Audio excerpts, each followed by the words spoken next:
Well, hello, everyone. Thank you for joining us for another episode of the Escaping 350 podcast. I am thrilled today to have a very special guest come on. We have had longtime friendship from our youth. Of course, as we got older, our lives kind of split into different directions. And so it's been, life happens. But that friendship is still there, and it was just a pleasure to reconnect with you again. And I'm glad that you came on the show. So I want to welcome everyone, Bryttani Dabbs, to come and share her story.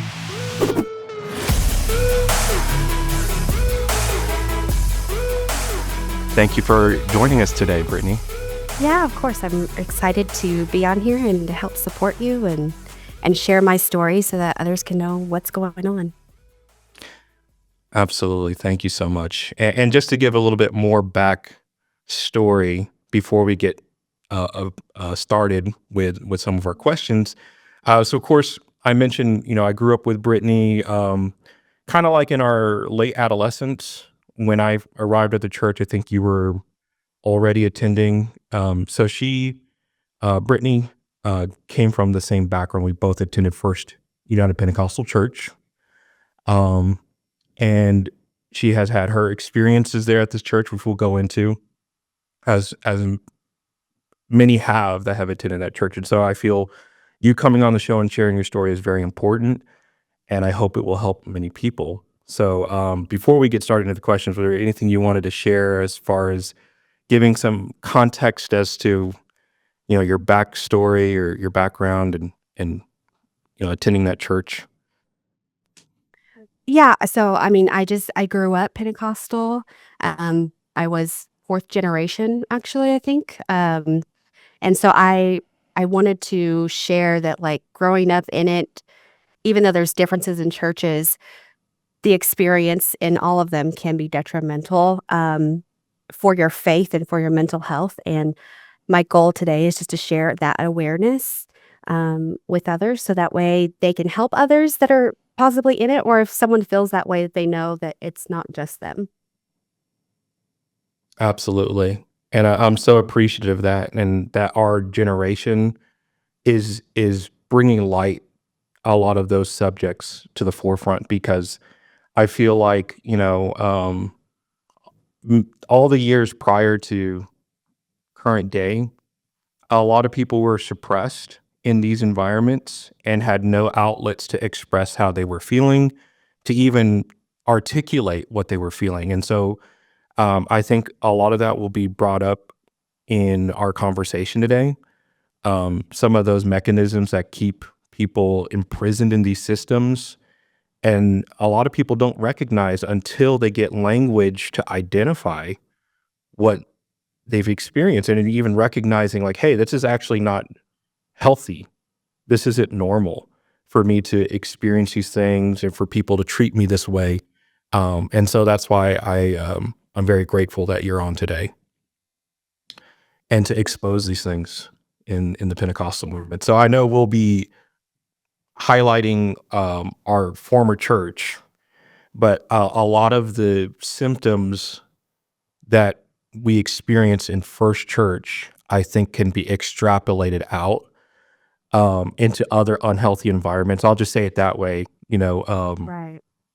because it's not just contained to one denominational organization. So if your church happens to exhibit these qualities, it's not necessarily because they're a part of a certain organization. It's just that they practice these traits that need to be called out. Right. Um, I so wish you it may, was unique to one, but it's not, unfortunately. I mean, it can be in a variety of them. So if you can just identify the traits and the actions of it, then you can help yourself, get out of those situations. exactly, 100%. So one of the things I wanted to talk about today, obviously, is we want to start way back. I think this will resonate with a lot of people. We start to recognize in our adulthood some of the things that we experience in our childhood and adolescence, and when we were experiencing, we didn't realize that there was something wrong. And we have the what's the phrasing? 2020 vision, like Yeah. we didn't have we have the ability now to look back at our experiences, but then we just couldn't identify what we were seeing. And so I want to start there, um, with your experience growing up in a Pentecostal environment. So first, I'd like to ask, um, tell me a little bit about the church environment you grew up in and what your early experiences were like within the Pentecostal community. Okay. So, like I mentioned before, I was fourth generation Pentecostal. So I grew up in a very small little military town in Oklahoma. And my great grandfather was the pastor of the church. And so, by an extension, all of the family members were in ministry and just an extension of the family in that church. My memories looking back in my child frame of mind are all wonderful and fun and full of community. So, I mean, I think one of the awesome things about my memories of it is that I got to experience community that a lot of people won't ever experience. We were there morning, noon, and night, slept underneath church pews. I mean, I remember getting to experience big events in a way that was so exciting, like the anticipation of planning like a youth revival and planning all of that and getting excited and inviting people and coming together and having these huge events. Like, I don't know if a lot of people will ever experience that. I mean, the closest you can come to it is like attending a concert or a sporting event or something like that, because I mean, it is just so much that goes into it that you're involved with because it's all a volunteer basis, right? So they really try to grab anybody in to help, support these things that they throw. And so all of that was so much fun for me. Looking back now, I'm like, oh, I was so anxious. Oh, I was so stressed out. The pressure. But yeah, like it's fun to look back, and it's taught me so much. Like, I wouldn't be able to do a lot of what I'm able to do now because I learned so much from that, like the leadership skills, planning skills, all of that. So yeah, it's fun to look back on. Um, but it was all consuming. I did not Mm, realize how all consuming it was. I mean, my grandfather was the pastor, my uncle was the youth minister, my grandmother was the Sunday school director, my mom taught Sunday school. I mean, we were so consumed by activities that we were not allowed to do anything outside of that. So my grandfather was very strict as far as like a little bit more controlling than like the general standards and rules. So there was like sleeves had to be past the elbows or to the wrists of if you were a certain age. Um, Skirts had to be all the way to your ankle, not an inch above. Um, no bows in your hair. Um, no secular Christian music. So Oh, then that's an interesting distinction. yes. So it was like secular music and then secular Christian. So you couldn't even listen to like what you would, I guess, what we used to listen to in San Antonio, K-Love. You Mhm. couldn't even listen to any of that kind of music. It was only what was produced by the UPC. So like we were used to listening to choir music. That was all we were able to listen to, like CLC, IBC, like the major Mhm. colleges that would produce the CDs and tracks. We were so excited to purchase them because we got new music. But it Right. was that strict. There was Yeah. no like influence outside, and because of that, like we weren't able to attend school because that was, and plus we had to be able to go and do all these things that didn't support. So we were homeschooled. So on top of it being like a really high control environment, there was no outside influence. So in that perspective, it was great because I didn't know any different. right. And I think that is a built-in mechanism to these environments, is that the less influence you have from the outside, the less likely you are to deviate or be introduced to ideas that are conflicting with theirs.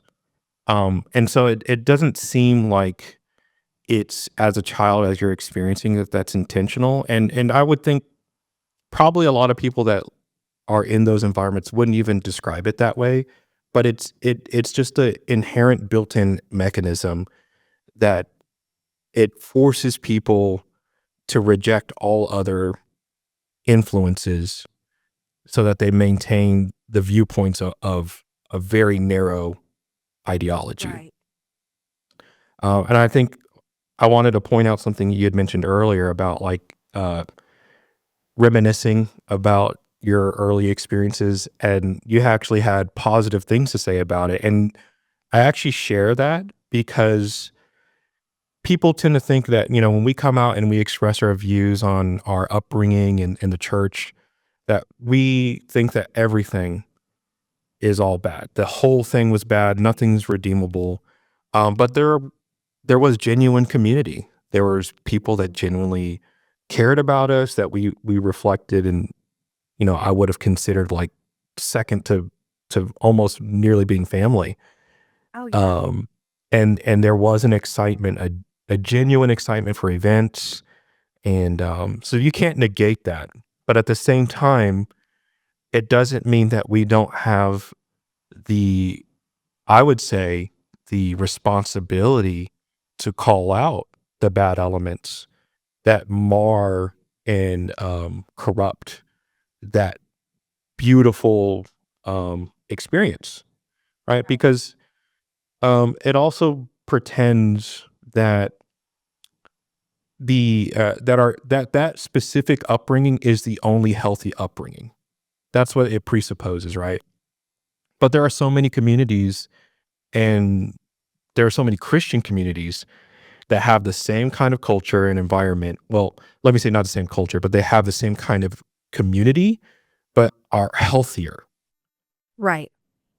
right? They're not locked down and they're exposed to other elements. So that way, in an excess of that, like if you have a variety of elements, affecting you, it's way more healthy because you can make your decision and your choice versus if you are just affected by one mindset and one leader and one voice, that's where it can get you into an unhealthy viewpoint, mindset, everything.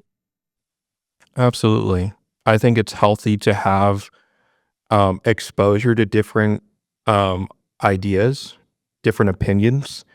It's also healthy to have accountability for leadership and not to have just a singular voice um, point you and direct your life. And I think, you know, we'll get into that shortly, but a lot of pastors in the movement we came out of, um, they seek to control every aspect of your life. Yeah. And I don't think we, one, have the right as a religious community to do that to anyone. We should respect everyone's autonomy to make their own decisions. And also, taking that viewpoint negates the sovereignty of God. It puts you in place of God's shoes and says, I need to dictate your life, and pushes God out of the equation and says, if I'm not involved, your life will go to shreds Yeah. as a pastor. And that's not right. No, it's not. And that's one of the things too is like when you take away schooling, like your basic education, um, another thing that they did not allow is any kind of activities. So no sports, no Girl Scouts, Boy Scouts, none of those, general community things that teach you, discipline, standard, or not standards, but morals, basic Hmm. morals to be a good person. None of that was allowed. And even though it was a beautiful thing to feel part of the community and the family, I mean, I remember my grandfather would cook in the kitchen and everyone would have dinner after every service. But like that's not normal to cook dinner with every single person so they Hmm. wouldn't go out to eat at restaurants. That was the base. Now I can see that was like the basic thing of, eating is a huge thing in Pentecostalism. Like Yeah. that's basically what you do for fun. Yeah. But, like, my grandfather didn't even want us going out to restaurants in the public, so he would make it where we had, like, a huge potluck style or dinner every it felt like it was every Sunday. Of course, I was a little kid, so my memory could be mistaking that, but that's what it felt like. Hmm. And so even though it's beautiful, it's also something to be very cautious of, just because you do need variety, you know? Hmm. Yeah, I mean, it's important. I mean, I think that's why in our school system, we're exposed to, like, that's a subject that we have to take, which is literature. You expose you to different authors and writers throughout history, different demographics.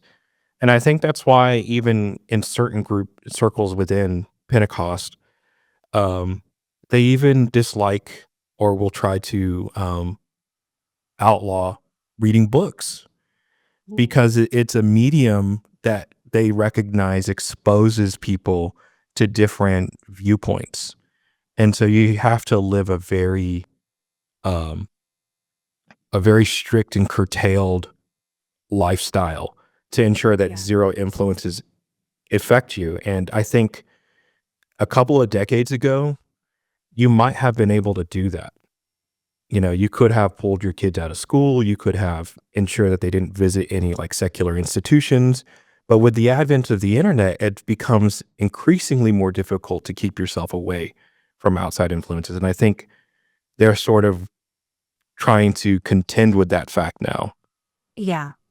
Which is why they've always been concerned of, like, the youth leaving, or, there's been a big movement of, the younger generation moving away from the truth, which I remember was a lot of the focus right before I left, was that they were so highly concerned with the new generation and them not being, really upholding or continuing on the I don't know what the word I'm looking for is, but The basically continuing traditions. on the traditions. Yeah. For Yeah. for me and my family, it was really like the priesthood. I know that that was always a little bit different of a viewpoint because I grew up in a pastor's home, but that was always the factor of, well, yes, things are hard. Anytime I'd question anything and be like, I don't understand why we're not the burden is not easy and the yoke light. Well, yeah, that is, but that's for normal churchgoers. You're a part of the priesthood, so we're called to a higher standard, and you have more responsibilities. And there was no getting out of that because I was born into it. Yeah. And I think it's an interesting notion that they present when they suggest that, like, it should be hard, right? That's what they'll throw back in your face is that if your religion isn't quote unquote hard, then it's wrong, right? And I think it's this misplaced idea that like we associate in the natural. We'll say that, okay, well, physical fitness is hard, right? You have to Mhm. like do all these exercises and be disciplined. And then they equate that same mindset into spiritual matters. But Right. it's misplaced. It's to me, it's the same as like if you were trying to get fit, and I told you that, well, you know what, if you do cartwheels, all day long, 8 hours of cartwheels, you'll get super strong. And I mean, you might maybe you know as a side effect possibly get healthier because Right. it involves some physical, but it's misguided, right? It's not necessarily attacking any specific thing. And so, but um, you could become disillusioned and feel like, well, it's hard, so they must be right. And I think that's kind of where the Pentecostal movement gets lost is that they're just become consumed with, well, it's hard, so therefore it's right. And I think we need to be more meticulous in our thinking and say, what are we trying to achieve? And what's the root of why we behave the way we behave? And then you find out that it's like, you know, um, the was really ineffective. So the uh, the fact that um, something is just inherently hard doesn't necessarily mean that it's effective. And I think that was what I was thinking of when you had mentioned that, like, you were told, well, you're not supposed to be like the other Christians. It has to be hard. Right. But we never questioned whether it was effective or what was the end goal or the root to why we behaved the way we did. And so I think that leads perfectly into our next question, which is, you said you came from a strict background, even stricter than, surprisingly, the church that you would later go to, which, we both attended together, First United Pentecostal Church. How did the transition between the two churches and then eventually the leadership impact you personally and spiritually? And then what kind of, well, let's start there. Okay. So this is where I really started questioning what I was being raised in or what we were being taught. So my stepdad was and was in something called flight safety, and they transferred him to Texas. So we moved with him, and that was pretty big because no one in our family had ever left Oklahoma before then, and certainly not left the church. We And by the church, I mean physically the church. We were still UPC at that point, UPCI. And so we started looking for a church, and we found FUPC, or First United Pentecostal Church of San Antonio. And that's where my parents decided to start taking us. And there was so many differences that I started to really identify that I was feeling unsafe. I just knew, oh, this is really different than what my grandfather has taught me for years. Why are my parents accepting of it? Does this mean we're going to hell? And every time we would go back to Oklahoma, they'd be like, you're going to hell. Like, you are not living the strict life that you should be. It's very concerning. You're going to be lost. So even though it was the same faith, same practices, there was that fear in us, or a fear in me, that we were still going to be lost attending this church because they were not like watered down, if you will. It was a watered down message. Mm-hmm. That I saw was, well, for one, for the women's side, we were able to wear t-shirts for the first time in my life. So the fact that we could wear a t-shirt and it be above the elbow was huge. Before we would wear t-shirts, but they would be oversized so that the shirt would go down to our elbows. So that was huge. The fact that our skirts could be up to our knees. And the biggest one was pantyhose. So we had to wear pantyhose every single day with every single outfit in Oklahoma. And the fact that we didn't have to do that, and we could wear flip-flops, open-toe shoes. So it was like in culture for me as a girl or a woman growing up in the UPC, because those standards that I was used to wearing, like, everything covering from like the neck down. And my mom explained it to me as, well, it's a hotter climate. Yeah. So, you'll be miserable wearing what you would wear in Oklahoma and Texas, which is factual, but it was also like, oh my God, am I going to go to hell now because my skirt is to my knee instead of to my ankle? Right. So that was quite shocking. Embraced everything very rapidly, and there was no explanation to us kids, me and my two brothers. There was no explanation of why.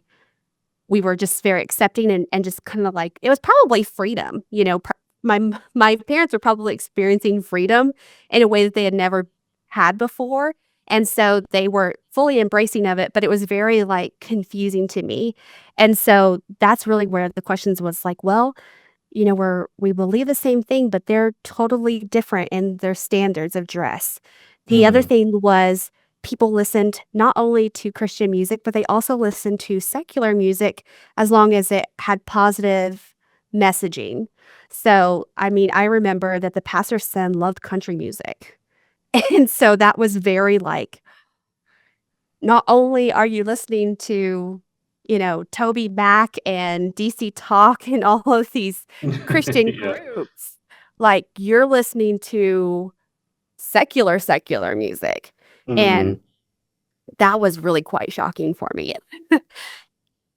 So there was just like all these little things, that I can remember that was really like, to have that much change in my environment, it felt unsafe and I didn't know how to identify that. I was just really shocked. So I started questioning like, well, if this is okay, why is this okay? And, we had never even had a monitor or a VHS, and this church used VHS and monitors in Sunday school. And I was told that was like the devil's box, that they had it in front of the classroom in Sunday school to show. And I don't even remember what I remember, like averting my eyes because I was like, I didn't want to disappoint like my grandfather and his teachings that I had been taught to respect and revere. The fact that VeggieTales was playing on a VHS in Sunday school was like, I can't watch it. So yes, it's affecting other people, but I'm going to put my head down and I'm not going to watch it. So it was very shocking. It was just so shocking. And then it was like, well, this is easier.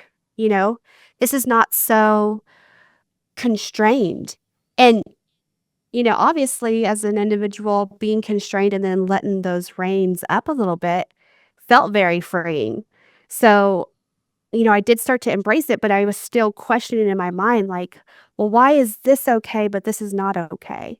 Right. So the biggest question I remember is that they had VHS and monitors and that was okay. You couldn't go to the movies. Right? You could never attend a movie theater. And so I was like, but that's the same thing, it's a movie and you're justifying what you're watching by things of like, things that are true or good. So there's movies that are true and good in the movie theater. So what's the difference between a big screen and a small screen in your home? I didn't understand the reasoning why one thing wouldn't send you to hell, but one would, And so all of that conflicting information really made me start questioning what I was being taught. I do remember, backtrack a little bit, but like the when I first started questioning the religion and what we were being taught was when I was in Sunday school in my grandparents' church. We had a Sunday school teacher that really exuded love and kindness and a lot of the fruits of the Spirit. And she really showed me in the Bible how many times compassion was the result or empathy and grace was extended, which was not preached where I was, or it didn't look that way to me.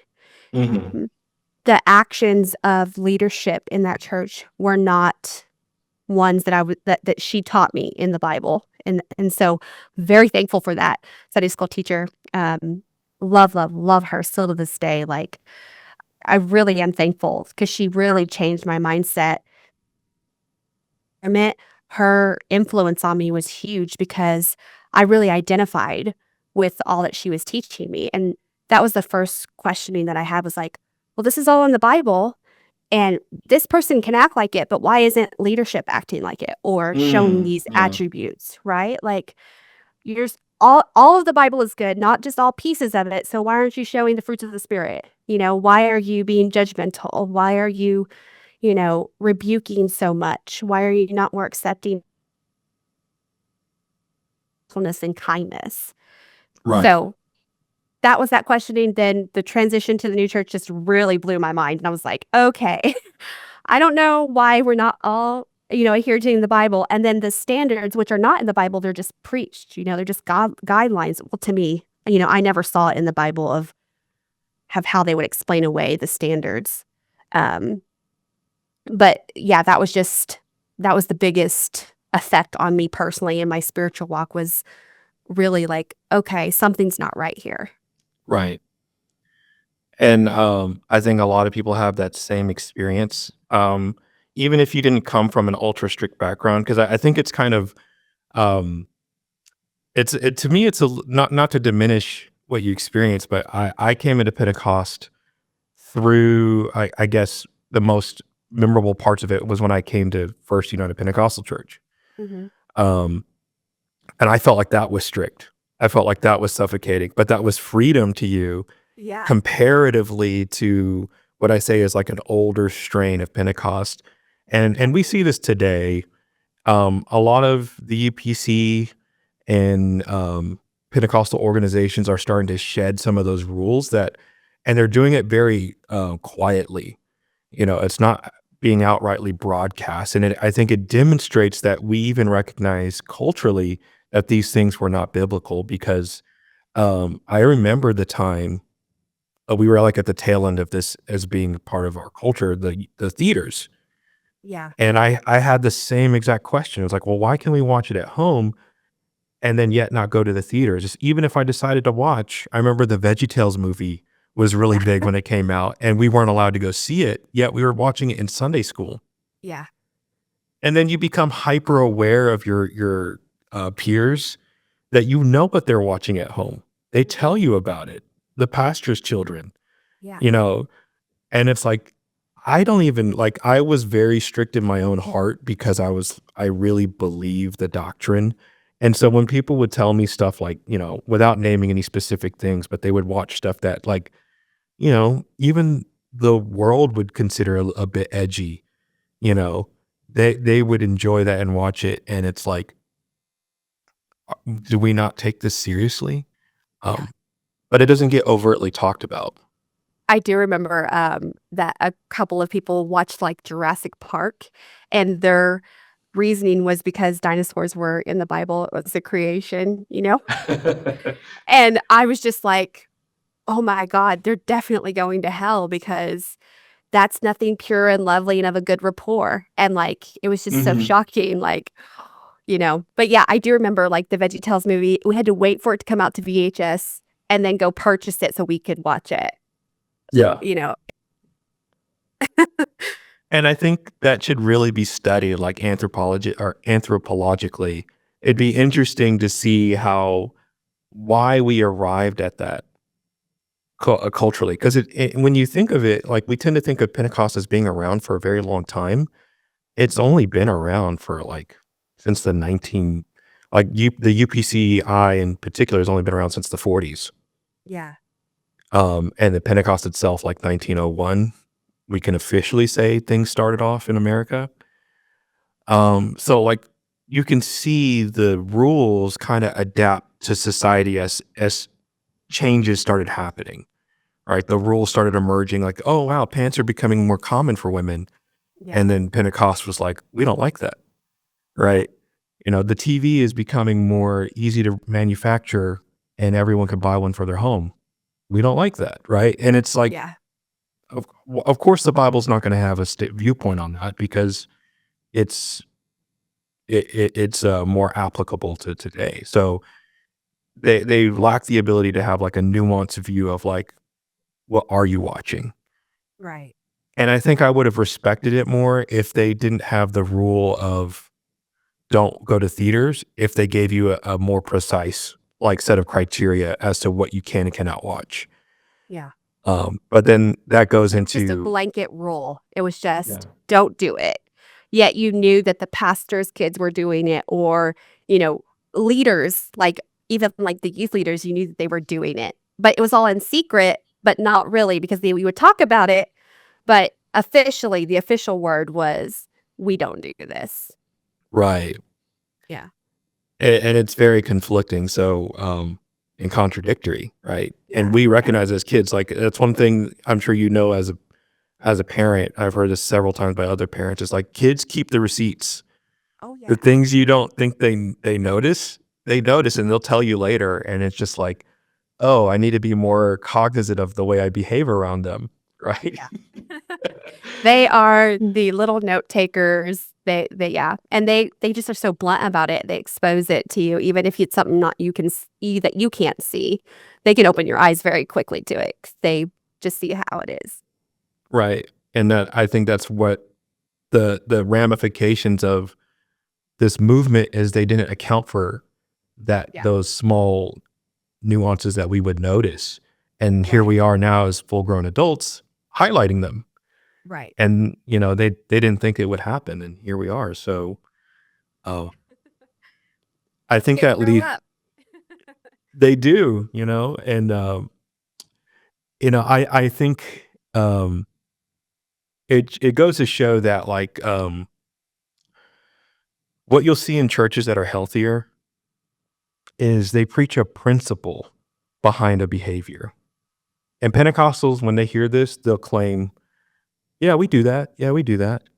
Um, but principles are more adaptable than our flat out rules. So if you say that, then you should do away with the rules, in my opinion. Right? Like there are some things that are cut and dry, like, obviously there are things that should just not be acceptable, obvious, but at the same time, like dictating where someone can wear like clear nail polish. You know what I mean? Like I think we're all adults enough and we're all mature enough to recognize like I don't think the Bible has an opinion on that, nor should we as a religious group. Like why are we focusing on the way our nails look? Yeah. And so I think we just got caught up in hyper fixating on like let's figure out what God dislikes. Um and I think that's actually, without going too far into this, it's a reflection of our own insecurities. The rules manifesting the way they did. So, Yeah. but let me move into my next question before I get too carried away on this subject because I know Sure. I could talk about it quite a bit. So you talked about how that you came from a strict background from your grandfather's church in Oklahoma. Now you're in First United Pentecostal Church. We'll just call it First UPC to shorthand. Okay. And you came under the first pastor, which wasn't James Jackson. Right. But eventually James Jackson supersedes the previous pastor. Yes. And you mentioned when we talked before, and I experienced this too, that there was a shift in the atmosphere Yeah. when that happened. Could you talk a little bit about what that looked like and how that might have affected you? Yeah. So the previous pastor was very uh, just full of life. You know,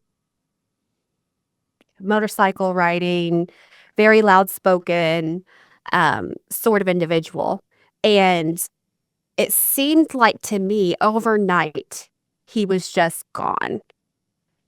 And the transition just happened like that. I don't remember them explaining why he was gone.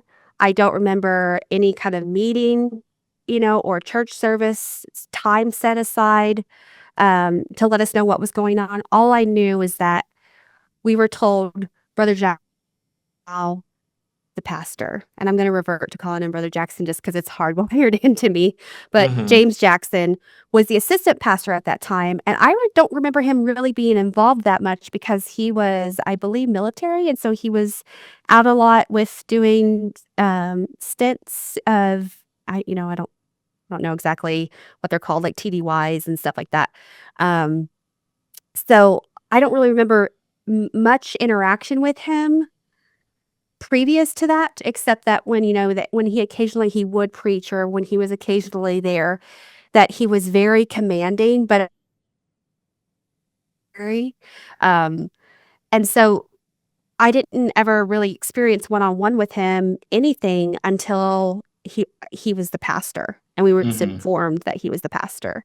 And immediately, I remember the church feeling like everyone was silent and, like, no one it was very hush hush, like, no one would talk about the transition really. Like, if you asked any questions about the former pastor, it was just like, "Oh, we're not gonna talk about it." Because do remember going to, like, my youth leader and my Sunday school "What happened? What's going on?" And they probably didn't have an explanation either. Um, or if they did, they weren't sharing it with, you know, the Mm-hmm. congregation. And so, I mean, later on in years, information was shared, which made sense as to why, he moved on and another pastor took over, but I didn't have any of that information. And so, immediately things became like dictatorship. Um, I do remember, like, things started changing, and there was even a family that had come on maybe a year before that weren't really They weren't there for the long haul, and they were really, like, almost his mouthpiece. So they were going around and, like, really encouraging people to support him. And it felt awkward and weird to me. It felt like manipulation, like, "Shouldn't we say how great and awesome a pastor he is? Like, it's so great that we have that pastor." And it was really confusing to me because the former pastor was, white, and then James Jackson, of course, is African American. Highlighting that, like, "Isn't it so great that we have a Black pastor? Like, we're gonna have really serious moves of God now," which did not make sense to me. I mean, Yeah.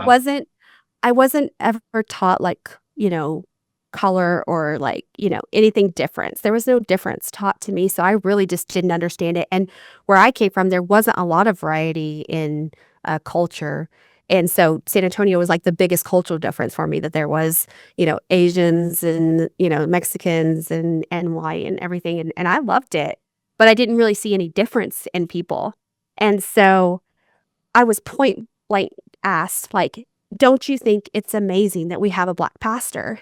And my comment was, and I probably popped off because I was also 13 or 14 at the time, "I don't see any difference." You know, or equating his skin color to a higher move of God. And also, it didn't feel like that was like that was promoted. It didn't feel like we should be promoting that, to me. I just felt like everyone is equal, everyone should be accepted. And that comment is actually what really was the catalyst of, my family being told not to come back, Ugh. to that church. So, I was deemed as racist by the individuals that were pressuring more information to support our new pastor, by, equating it to his skin color. Yeah, and what's interesting is, I come as a sort of an outsider. I always felt like an outsider, even though I attended, I think, since 11 years old. And when that transition happened, I remember a lot of discussion around his ethnicity. The overall consensus, I think, is that most people just did not care about his race as much as it was being touted. And I think it sort of got weaponized that, like, if you came against him, it was because you were racist.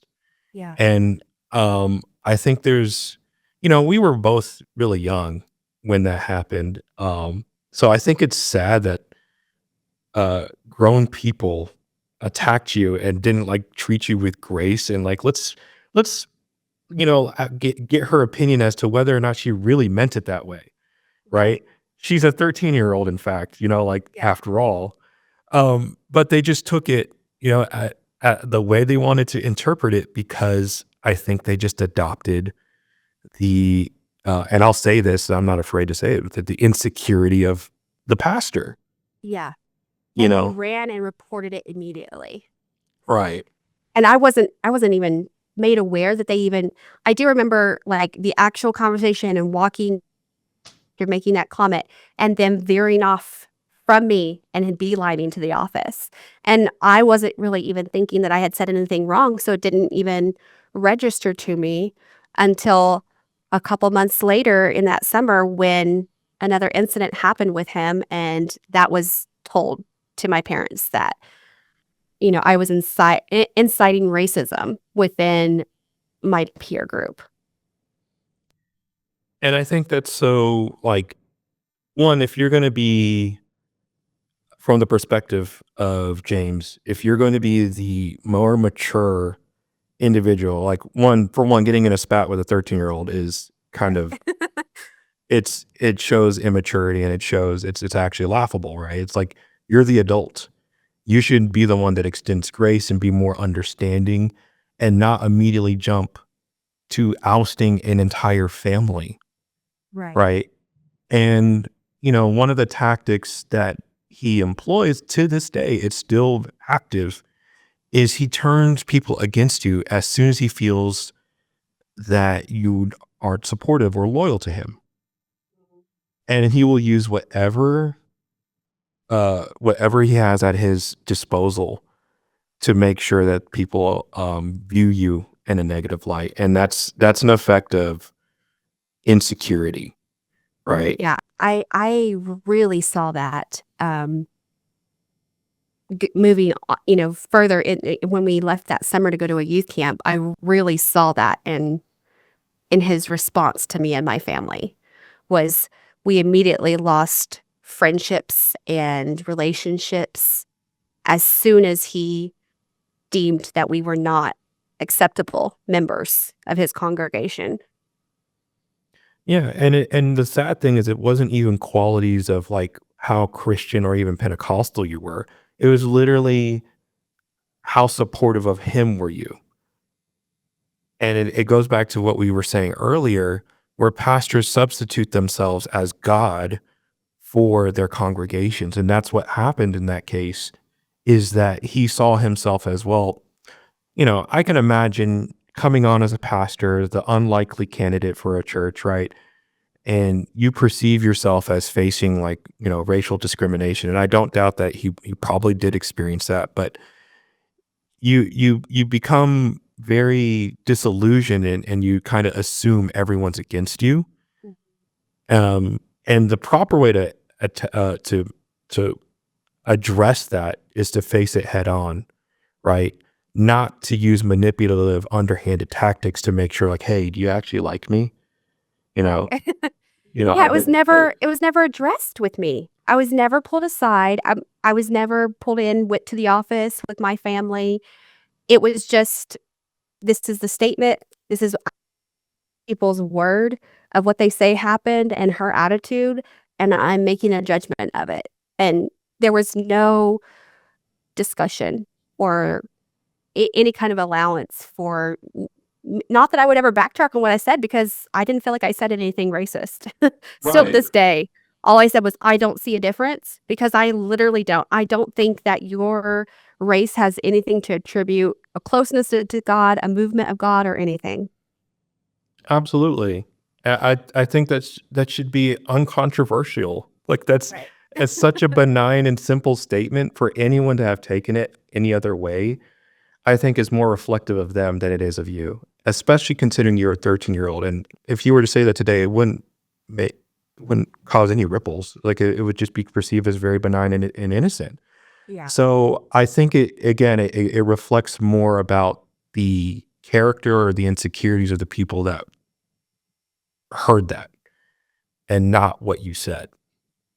So that's really an important distinction. And I remember there was a lot of, like, um, I mean, it was very contentious takeover from what I remember, and I knew very little. To this day, I still know very little, but, like, I knew from a I think I forget, I was close to your age at the time when that happened. Even I remember, like, man, this is pretty, like, hot and heavy, like, this is, like, pretty rough. Yeah. And, so that absolutely gives good context as to, like, the background, the tensions that are happening at this church between the different members. People are trying to kinda, like, find their place as to whether they support the pastor or they don't, and being called out if they don't, Right. right? So so we talked a little bit about I guess I would say, like, the hypocritical behaviors between, like, very overt strict churches versus what you now perceive as being, like, less strict. Were there any shifts, though, at First UPC, from the first pastor to James Jackson? Um, like, what were some specific things that you might have highlighted that were different after that transition? I do remember after the transition, and this could have been right at the time frame, right before he took over, but I definitely know that it was very supported by him, was that contracts started becoming a thing. Hmm. I don't know if you remember that, but if you were involved in any sort of leadership capacity, you had to sign a contract that said you were basically adhering to the standards that were set forth. And, I was involved in, like, our sign language team where we would do sign to music for services, and then I was involved with youth group a lot with, like leading things, and I was in the choir, and I was in Sunday school. So there was several ministries that I was involved in. Um, and they were requiring a signature on a piece of paper saying that you weren't watching movies, you didn't have a monitor in your home, you know, kind of sort of those things. I do remember it laying it out, and I was like, I'm uncomfortable with this because everyone is supposed to sign it, and yet I know that people are. So why would you basically lie and sign your name to something that we're practicing and we're doing? And when I questioned that, and I questioned that to my youth leader, because my youth leader at that time was the one that passed out the contracts to sign. He was like, "Oh, it's okay. We know. We just need to have it on file." So that was the consensus of, yeah, you can still do those things. Those things have to sign it so that we have it on file. And it really bugged me. And I was like, it felt very serious to sign your name to something. Not that that paper would hold up to anything, anywhere. But yeah, it really, really bothered me that there were so many contracts. And if you didn't sign the contract, you were withdrawn from that ministry.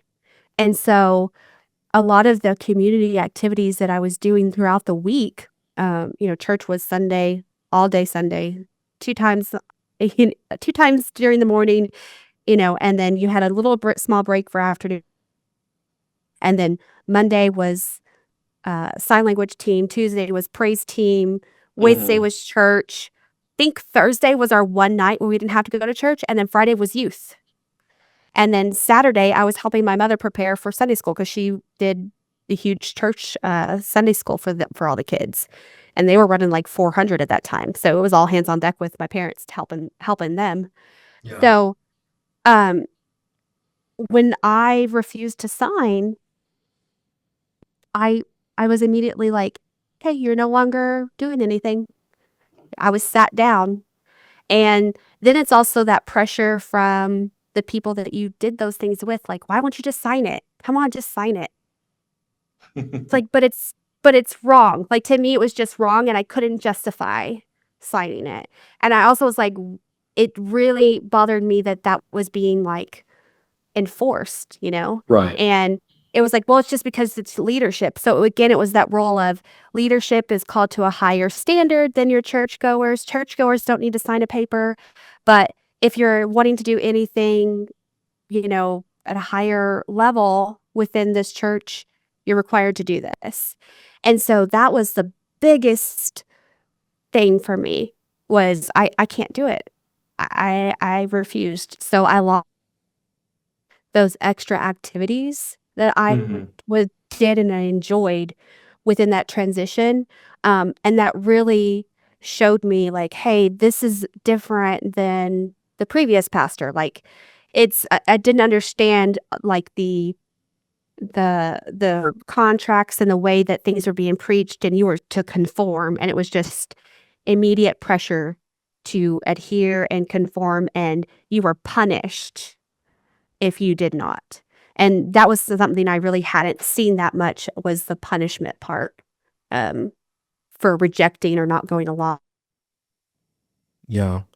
What's funny is that actually it's not funny, it's actually kind of sad. I say that, but like I guess it's ironic in that a lot of what you described parallels the descriptors for cults. Yeah. And I did a lot of research which kind of helped me come out of what I've quantifiably said it. They are a cult. First United Pentecostal Church. And it's those kinds of things that you can parallel to, there's this famous, I don't know if you heard of the bite model. Stephen Hassan is like a cult expert, and he defined these qualities that basically parallel most cults that we know. And there's a lot of documentaries now that have come out on cults, and one of the things I thought of with the contract is that, and I'll pull this out if you, I don't know if anyone might find this offensive, because I know MLMs are still kind of big, but like we know that like a lot of MLMs have turned out to be cults. or cult-ish, Yeah. right? So you get hooked into this pyramid scheme and you're like, okay, if you sell, these ultra premium forks, you're going to go high. And they have this model. It's like a pyramid of like, the higher up you go, the more is required of you. And they will tell you that. And even to a point to like contractually tell you like, okay, well, at the diamond tier is a leadership tier. And if you want to sell the platinum forks and make the big money, you have to hold yourself up to a higher standard, right? Yeah. Yeah. And they'll tout to you all the privileges that you'll get if you start moving up that hierarchy. And we know that no one ever gets to the top. There's only one person up there, but you're being manipulated and gaslit into thinking, okay, well, if I do these things, I'll be accepted and I can move to the next tier. And it's a never ending treadmill Yeah. of like trying. And there's additional favor shown to those people on that treadmill or Mhm. people that are actively pursuing and doing those harder or, trying to achieve more.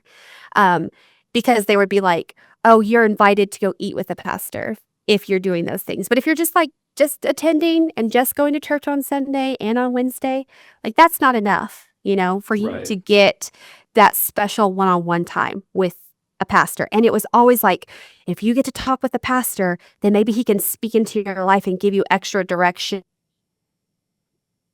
You're supposed to be achieving your purpose in life, and if you do achieve those things and you get up to that level, then maybe you'll be called to go do a daughter work and start your own church. Or, like the goal was always being moved so that it Yeah. was not attainable, and things were always being changed. So you would work really hard, to do one thing and then, oh, sorry, now you're going to be doing this.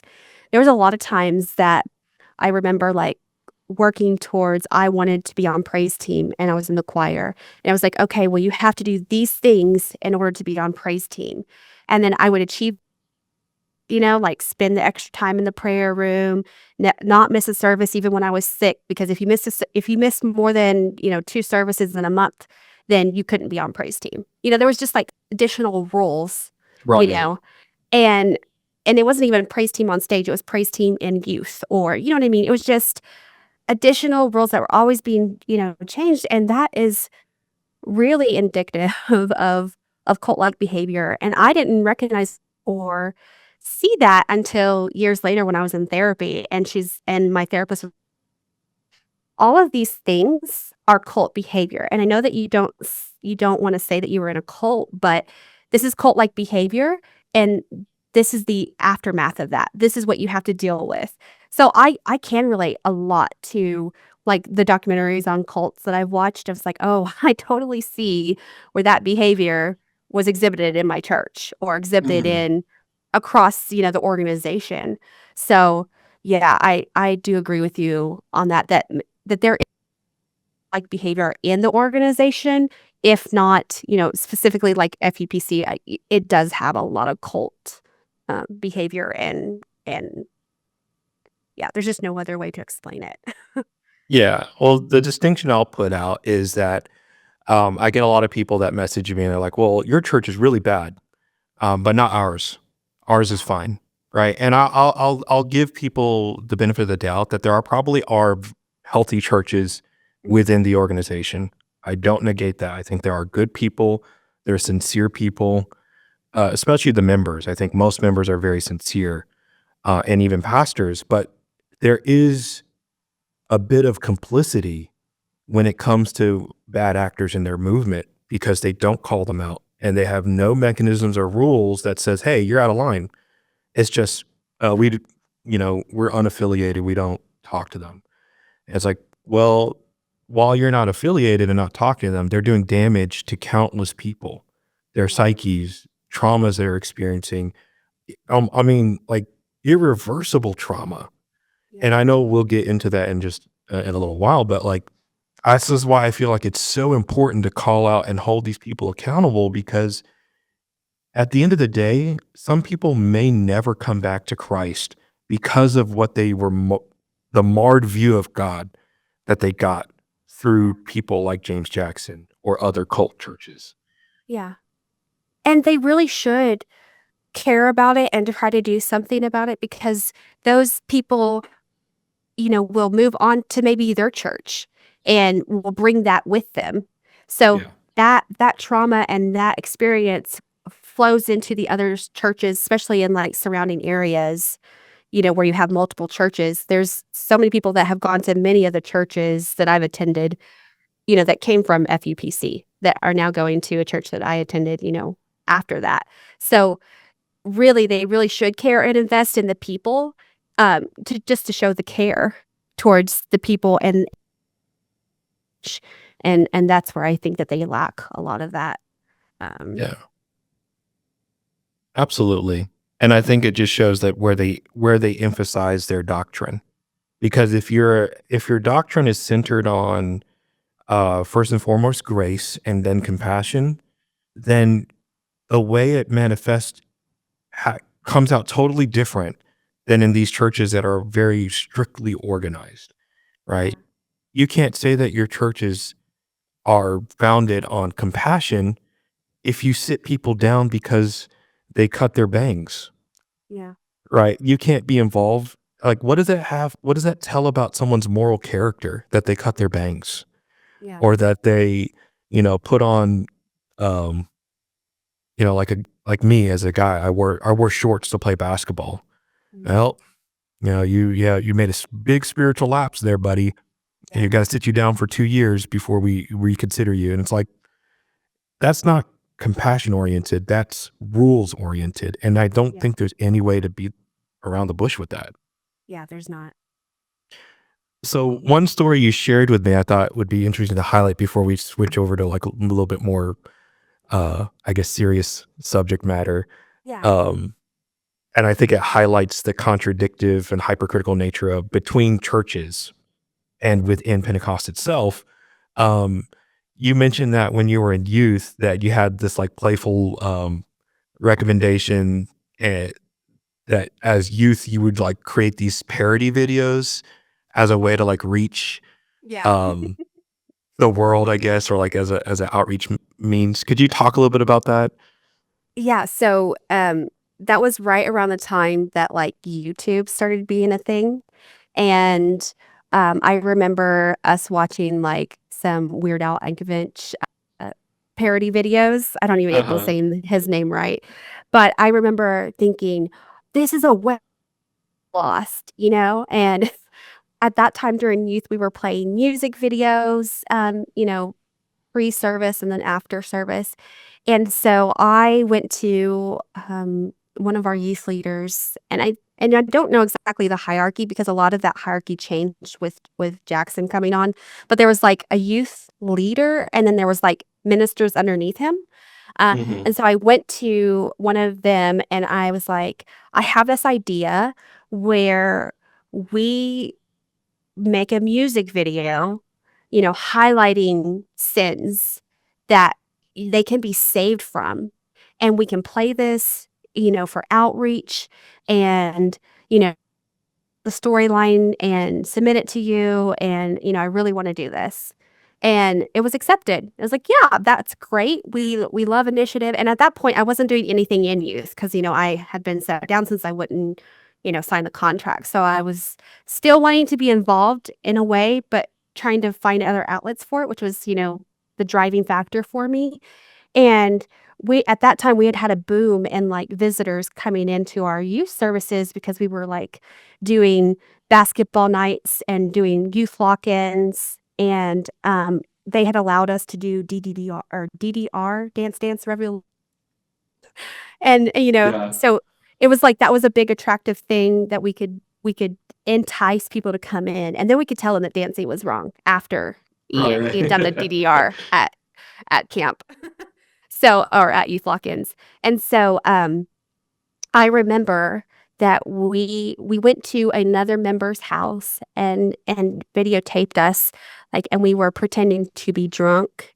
We were pretending to do hard drugs, and then we had someone come to the door and read to us the Bible, and it showed us getting saved and getting filled with the Holy Ghost and turning from our wicked ways.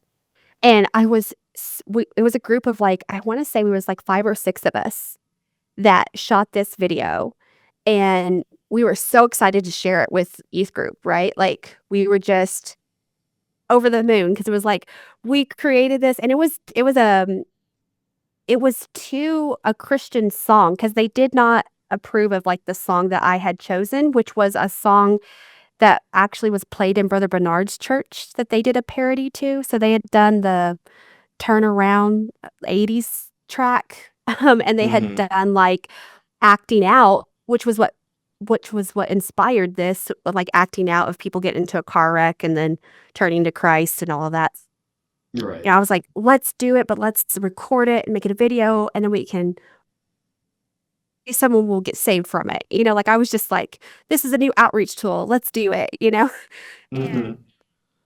And so we couldn't use that song because it was not a Christian song. So we used like, I don't even remember the song that we chose, but it was a Christian song. And the message was we were in sin, but now we're saved, by accepting. And then it showed us in church, and it showed a church service. And we presented it, and it was shown in youth group. And at that time, I had no idea, but there was a Sunday school teacher that was very upset that that was recorded and shown. And so they, I guess, went to the youth pastor and asked who approved it, or, and they was like, they did it. But again, who was the catalyst? It was me. And so they called Pastor Jackson and complained that I was basically influencing my peers in a negative way, that wasn't seen in a positive way. And I mean, we weren't really doing anything. I mean, we laid sugar out on the table. We rolled up the newspaper and burnt newspaper. Like, it was clearly not actual partaking. It was apple juice and cups. Like, it wasn't like, anything. But that was taken very negatively. And that was also added to my list of sins that was called out when later on, whenever we were ejected from the church, was that I was racist. I was inciting, fear and influencing my peers to not want to walk the right way, on the right path. And yeah, so something as innocent as me just getting excited to shoot a little music video to support the gospel and support the truth as I knew it, really turned into something detrimental, unfortunately. Yeah. And I think it's funny. The reason I wanted to talk about this story is, one, it highlights how hypocritical that behavior is, because it's accepted one time and not another. And you go from church region to church region. And like you said, they did something similar at Bernard's church. And this is happening, like in the early 2000s, right? Or mid 2000s. Well, like if you compare that or contrast that to today's Pentecostal, if anyone follows today's Pentecostals in social media, they are adopting every trend that there is in Pentecostal to quote unquote reach the lost. And there is nobody, saying, hey, that's wrong. There's nobody qualifying it, because social media moves so fast. And so they'll have a trend that like is started from like a secular source, and then they'll adapt it and make it Christian. And then they, it just passes over everyone's head like, oh, that was fun. And it's like, Yeah. but you were scrutinizing us in the early 2000s for even remotely trying anything like that. Yeah.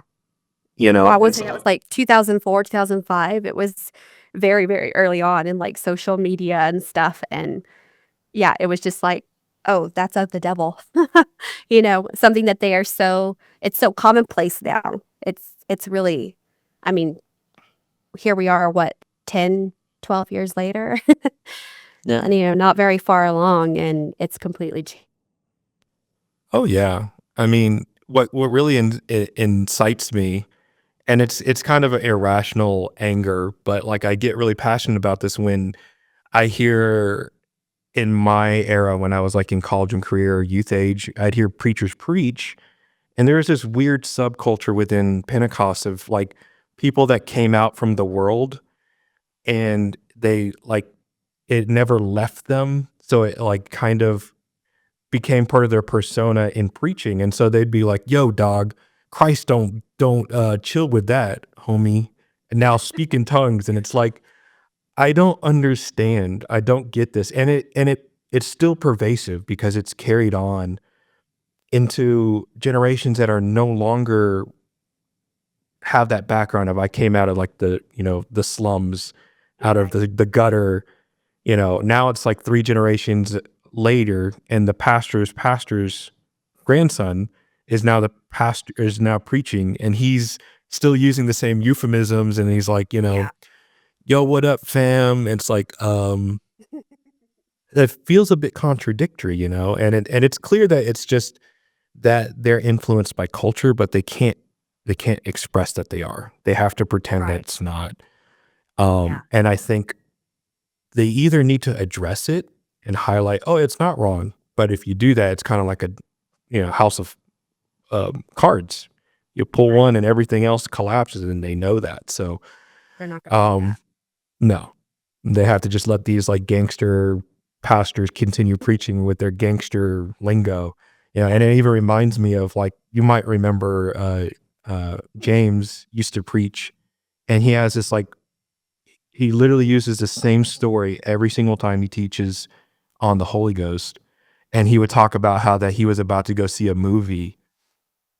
And I think you remember, he would say like, I was going to go see Cheech and Chong. And then he would parody like, and they were smoking a blunt this big. And the Yeah. church would laugh. And it's like, you condemned countless youth to hell for the same exact thing you just did. And this is Right. your 100th time doing the same thing.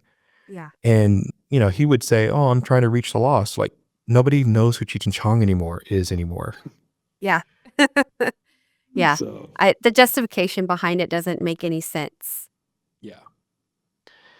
So, I mean, definitely there's a lot of things that we could probably delve into as far as like being hypocritical. I mean, a lot of groups are doing that now where they're highlighting, dress standards and, stances on media. So we talked about some of the hypocritical things, culture-wise, media, entertainment, and social media as that became more common in our movement. But as a perspective that you have that obviously I don't is having grown up in it as a young woman, being a young woman in this environment, what were your observations about the roles and expectations placed on women versus men?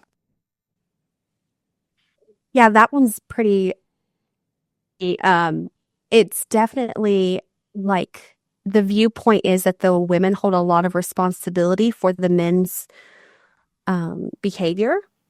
So like they are definitely viewed as like we have to cover our bodies in a certain way so that way we don't lead the men to sin. So a lot of the standards and actions as a woman are limited versus like the men are. So like there's many times when we had to wear, we were allowed to wear pants, but we had to have a skirt over it. And then we had to have a t-shirt, but the t-shirt had to be baggy. And it was better if you wore 2 t-shirts so that way you could swim at youth camp. And even though we were not mixed, if we were or if something covering our bodies with our wet clothes dragging to us, then we were being like bad influences on the boys or the men that they would have impure thoughts. I mean, there was that I can remember as a youth. And then, as I got older, really, unfortunately, the only goals that they would allow women to really speak of or that they would encourage is how they could support men in ministry. So it was never really supported for a woman to get an education. If you did get an education, in line with something you could use to help your husband or to help ministry, like you could go to school and learn languages so that way you could interpret to people sermons, or That way, you could go to and get a music degree. So that way you could play the piano to support your husband while he was preaching. You could be playing the piano. Like there was nothing individual really promoted within women, which always really bothered me.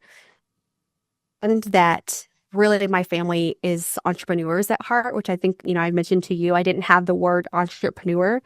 So I didn't understand the drive of wanting to do something individual and not just be attached to someone else. Mm-hmm. And so I struggled a lot with the fact that, even though we weren't, we never attended school, like a public school, I was very interested in education. And I didn't understand why that wasn't promoted, because it was like education was seen different. So it was supported for men to get a degree because then they could get a good job and that job would bring in money to the church, right? So Right. like, if you want to go and be an engineer, that's amazing and perfect for you because you could handle the higher, men could handle education and like the higher learning of thinking and not be, strayed from the church. But as women, it was always put to us that it's very dangerous education because you can't trust your own mind. You're going to get swayed. And they would always bring up like, you go to theology class and they're going to brainwash you. You can't trust yourself. You can't thinking because if they open you up to those other sources, you're going to leave the truth and it's not Right. worth your salvation. So a lot of women I know that were very smart, never went and got an education because of those things being told to them. And the opposite, or the other alternative to that was going to Bible school, Mm-hmm. which they also nicknamed, marriage school, because you would go to like practice, and learn our theology, but was there to meet another, meet a man that you could marry and Right. support his ministry. So everything was, I really noticed that, and it really bothered me because, I had this entrepreneurial spirit in me that like I wanted to do something for myself. I wanted to lead a program or a ministry and really be effective, but I didn't want to have to be behind someone to do that because I didn't understand, affirmations of things. So I really came up against that in the UPC, that mindset. And that mindset is pretty widespread, I would say. Yeah. I experienced it in, I think, all of the churches I attended. I don't want to make a blanket statement. I think there's more openness to it in the last church that I attended that was UPC, but from the very strict, legalism environment that I was in with my grandfather to FUPC, and then another church that I'll speak about, it's not promoted that you seek an education or do anything for yourself. Yeah. And I say that as far as like they want it to support the ministry or to support the church in some way. Yeah. So if it doesn't do those things, then it's not encouraged. So you can't just, go and learn about aeronautical engineering, which is what I wanted to do for the longest time because Mm-hmm. that doesn't support the church in any way. And if I was to do that, then like my mindset might be swayed and I would lose my salvation because, the fragile mind of a like it's just confusing to me. I agree. I think it's confusing, and I think it's so diminishing of the value of women and your ingenuity, your creativity, your intelligence. And one thing I always say is that, like, if you were to do a cross section between a man and a woman's brain, these same people that say these women are incapable or they're more susceptible to being influenced one way or another, you could not tell the difference if you were to look at their brain anatomically, right? But we're going to say that somehow they're incapable, and we know now there are plenty of women in history and current today that are making humongous impacts on society, on their communities. It's not to negate the role of like motherhood or any of those things, because I think they tend to lump those things in together. Like, well, if you promote women engineers, then you must hate motherhood. And it's like, no, those things do not have to be mutually exclusive. Like, you can be both. And I think we should be encouraging women to do those things. So I definitely see that hypocrisy, and I think the church is now contending with that. So you have like more quote unquote progressive churches that are like, yeah, you can go to school, as if that's like so progressive, right? But it's sad that within our movement, allowing a woman to go to college is seen as a progressive value. And it should just be the case. Like, if you happen to have, a knack for understanding engineering, then by all means, we should explore that. Right. And your gender shouldn't play a role in whether or not you should or shouldn't. We were just talking about, that women have a certain expected role within Pentecost that differ from men, and men have a little bit more liberty to exercise, their talents in different areas, or they're given more liberty to explore and be I can't think of the right way to express it. I might cut this part, but just to operate, like they're allowed to do anything in the secular world, not anything, but pursue anything secularly that they want to do, as long as it benefits the church. And then also, like, within the church, they can do anything. They can be missionaries, they can be pastors, they can be any of that. And there's not a lot of, like, it's not encouraged. It's the anomaly if a woman, is a missionary, or a woman is a preacher. And if they are, they can really only preach to women's groups, Right. or it's not like to the general congregation. yeah, I think it's funny because it's starting to shift, and we see that in Pentecost today, where like women are taking more leadership roles, but they never explained the shift. It's kind of like when you came from the stricter church to the less strict church. You're embracing these new beliefs, but yet no one really walked you through the stair step of how we got there. Right. And that's kind of what's happening now, is like inevitably you have to acknowledge that women have autonomy, and that women are capable of reasoning, and they're intelligent and they're creative. And oftentimes, like, there's a new stat that more women are educated than men in the current day. So we can't even say now, like, in an earlier 1900s America, that, men are more educated than women. It's actually the other way around now. And so it has nothing to do with gender. It has everything to do with the individual. But another element of the gender distinctions in Pentecost is that moral failures are viewed differently between the genders. Could you talk a little bit more about how you might have, maybe some things you observed where women were treated differently for moral failures than were men? Yeah, I mean, there was a lot of, unfortunately, it goes back to like people, being sexually promiscuous before marriage. Sex before marriage is not promoted within, the church. But if there was youth caught, doing something that was more promiscuous than permitted, it was always the failure of the woman, not the failure of the man. There was a lot of grace extended to the man, whereas, boys will be boys, you're forgiven, let's get up, you keep doing things. Not a lot of repercussions I ever saw for that.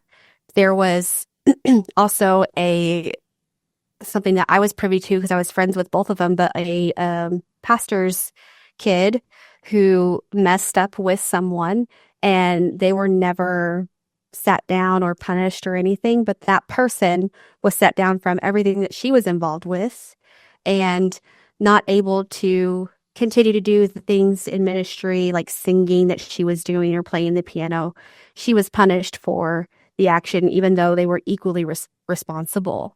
So I saw that there was really, like, when any kind of misconduct done, there was harsher punishment for women, or the blame and the judgment was heavily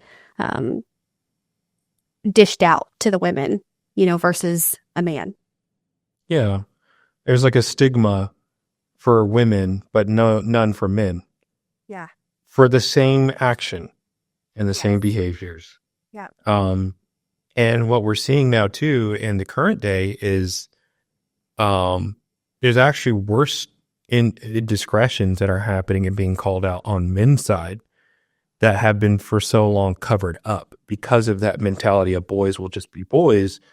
Well, there's a lot of cases of abuse that have been covered up by men that are supposed to be in these high positions of moral authority, religious authority, in our movements that say that the Holy Ghost eradicates sin.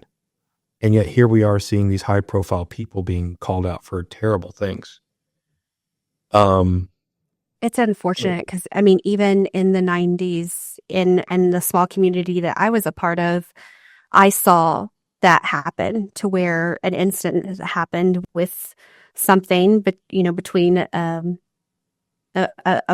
pastor's family, and it was just kind of swept underneath the rug. I don't know if there was ever any support or anything offered to the individual that this actually affected.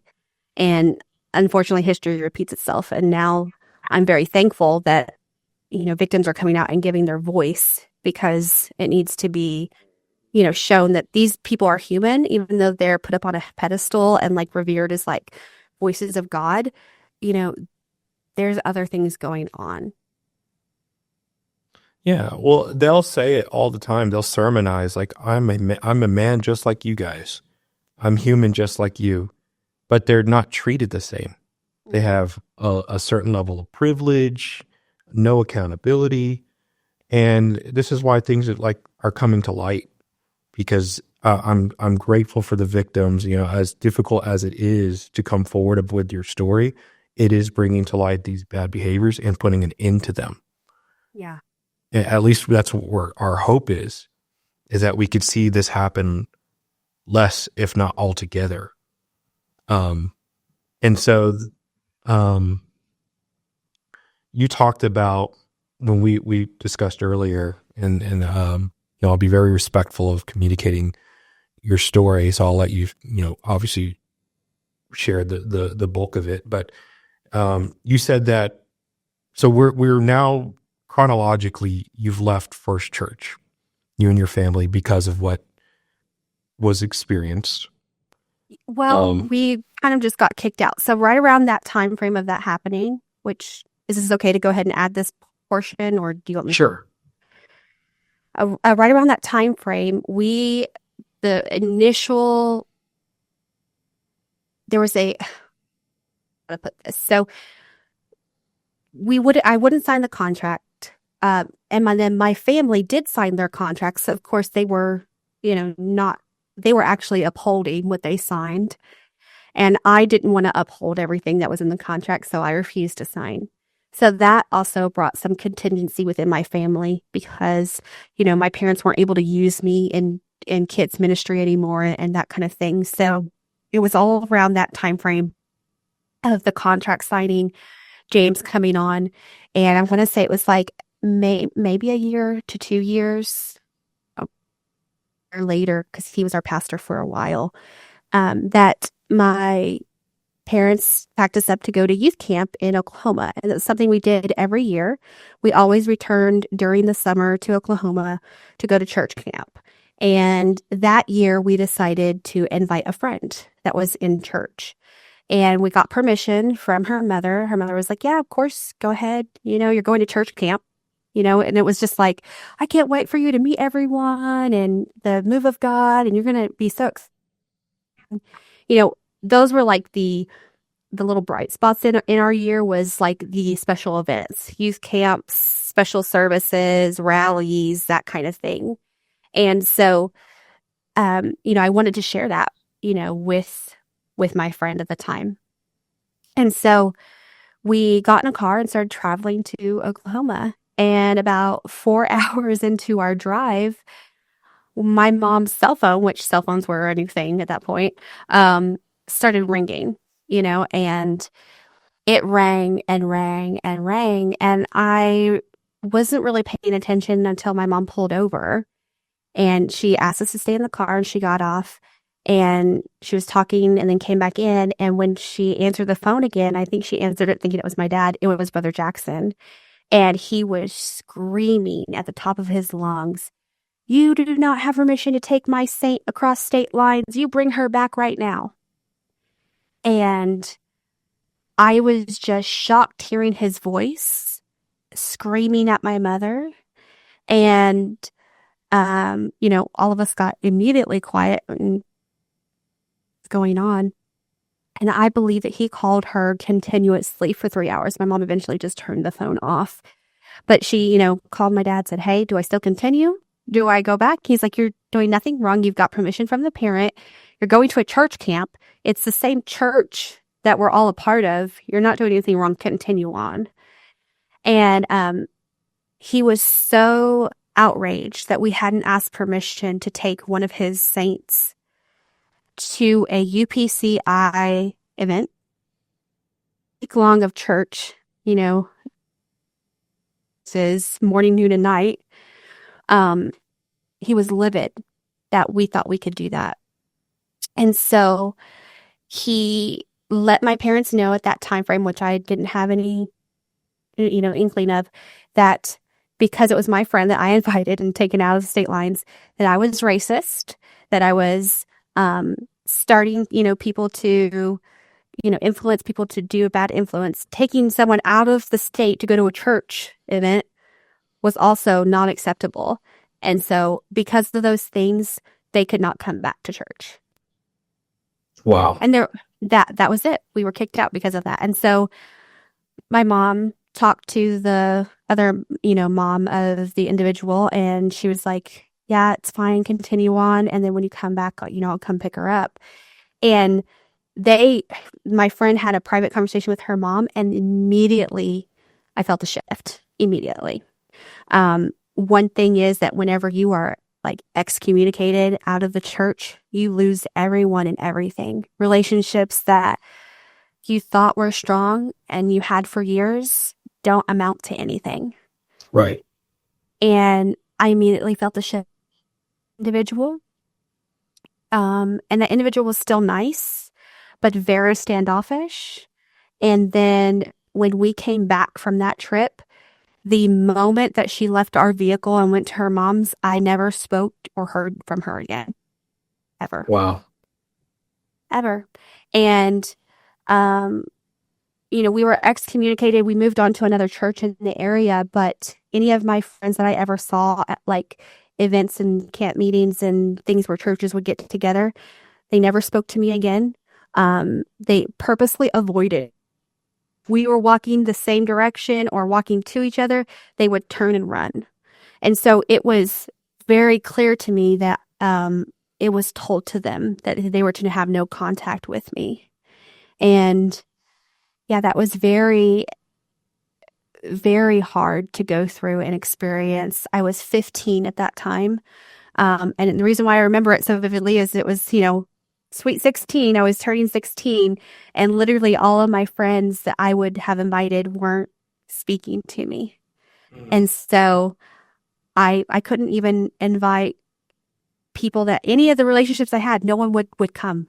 No one could talk to us, nothing. So it was very hard to go through, very, very hard. And unfortunately, it really affected my family and my relationships with my brothers, because they were very upset and hurt that they lost their they lost their friendships and as well because we could not go back to that church.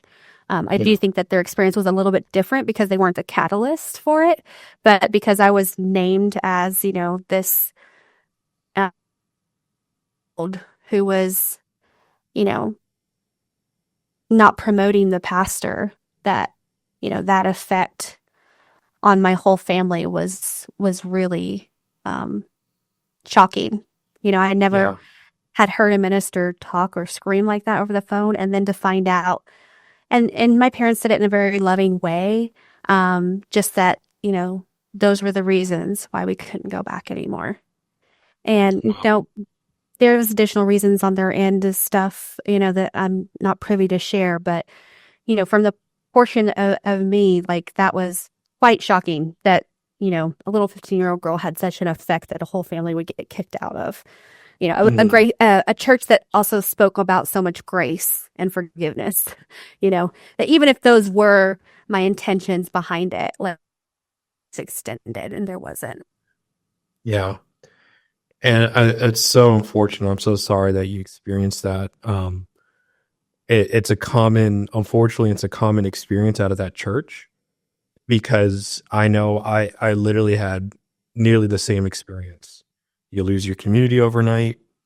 People refuse to talk to you and will literally duck and hide if they see you at Walmart or HEB, you know. And it's such a strange phenomenon, these people that you shared your lives with, over such arbitrary, silly things.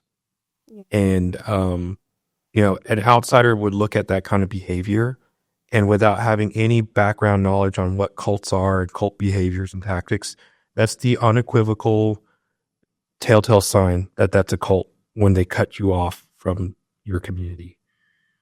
Yeah. And I, you know, I'm sorry that you went through that. I hope that, you know, you guys have found healing or are pursuing healing in the years, because it's not something that people heal from overnight. Yeah.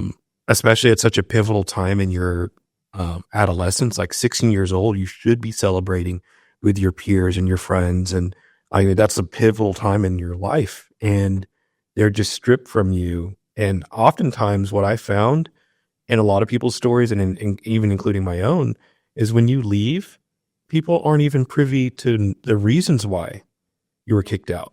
They have to invent reasons in their own head based off of the little details that the pastor will share. Yeah. And that's dangerous, because it creates this, you know, this persona that doesn't exist about you. Right. Yeah. Like, there's so many people that end up leaving, and we were never shared any information of why they left, or why we were like, you know, don't talk to them anymore. They've lost their way. You know, you don't know how bad it was. So you were kind of scared to even try to ask them any questions. And they're obviously, you know, being influenced, you know, from the devil, because they've lost their salvation. So don't believe everything they say anyway. So even I think if we talked to them and actually got information, I don't know that necessarily that we would have believed it. And versus the same way with me and my situation, no one ever tried to follow up or pursue anything, which made those relationships just seem so meaningless. And I think for the better part of 10 years, I really grappled with that, like, not understanding how I could feel so close and connected, and that just to be ripped away overnight. I really did not understand how that could just be so easily, at the snap of a finger or a phone call, just be taken away. And that's very indicative of cult behavior.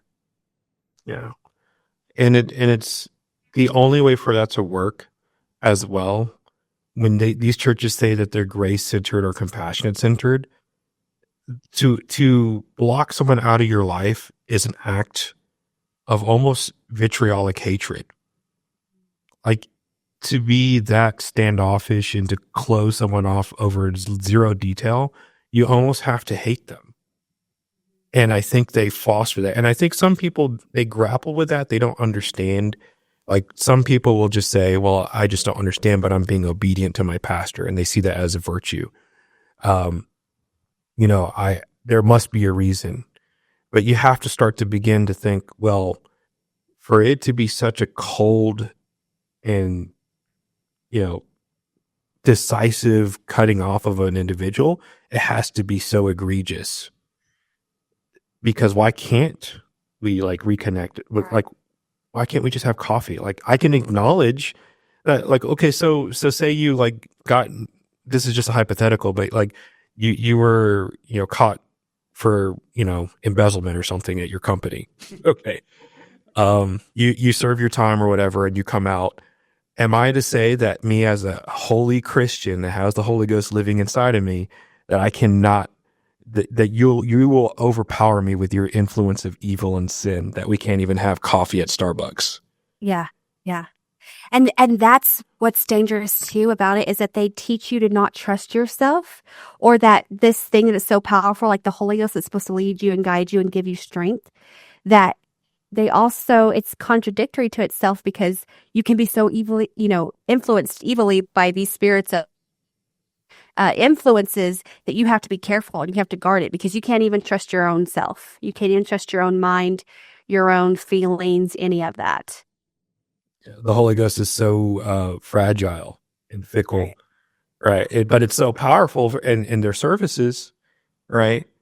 But like, God forbid, you walk into Hot Topic, even if you're Holy Ghost filled, you could have literally came out of like the most tongue talking service you ever did. But if you walk in there, you're done. Yep. It'll overpower you, and it's laughable. Yeah. A no-go. Oh, I know, and it was always like you walk it past it in the mall, and you almost felt like a presence, like, ooh, yeah, it's just something demonic, and it's like, it's so silly now. Yeah, I feel spirits on that store.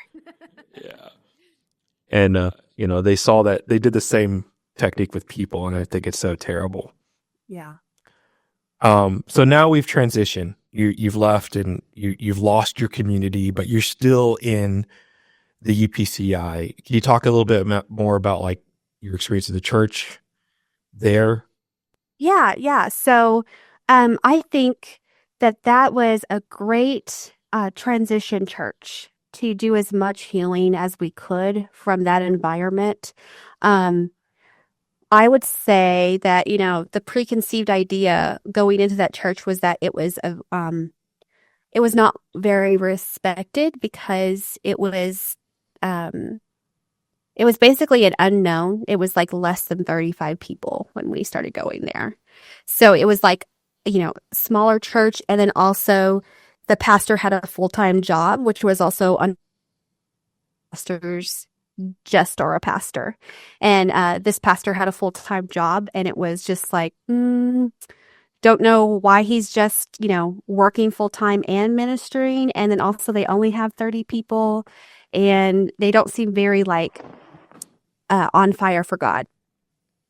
But when we went to that church, we felt a lot of similarities to like our first church that we grew up in, with like the community was very tight-knit and very family oriented. I mean, with that being so small, there was no choice but to get to know everyone. And of course, First Church was so huge.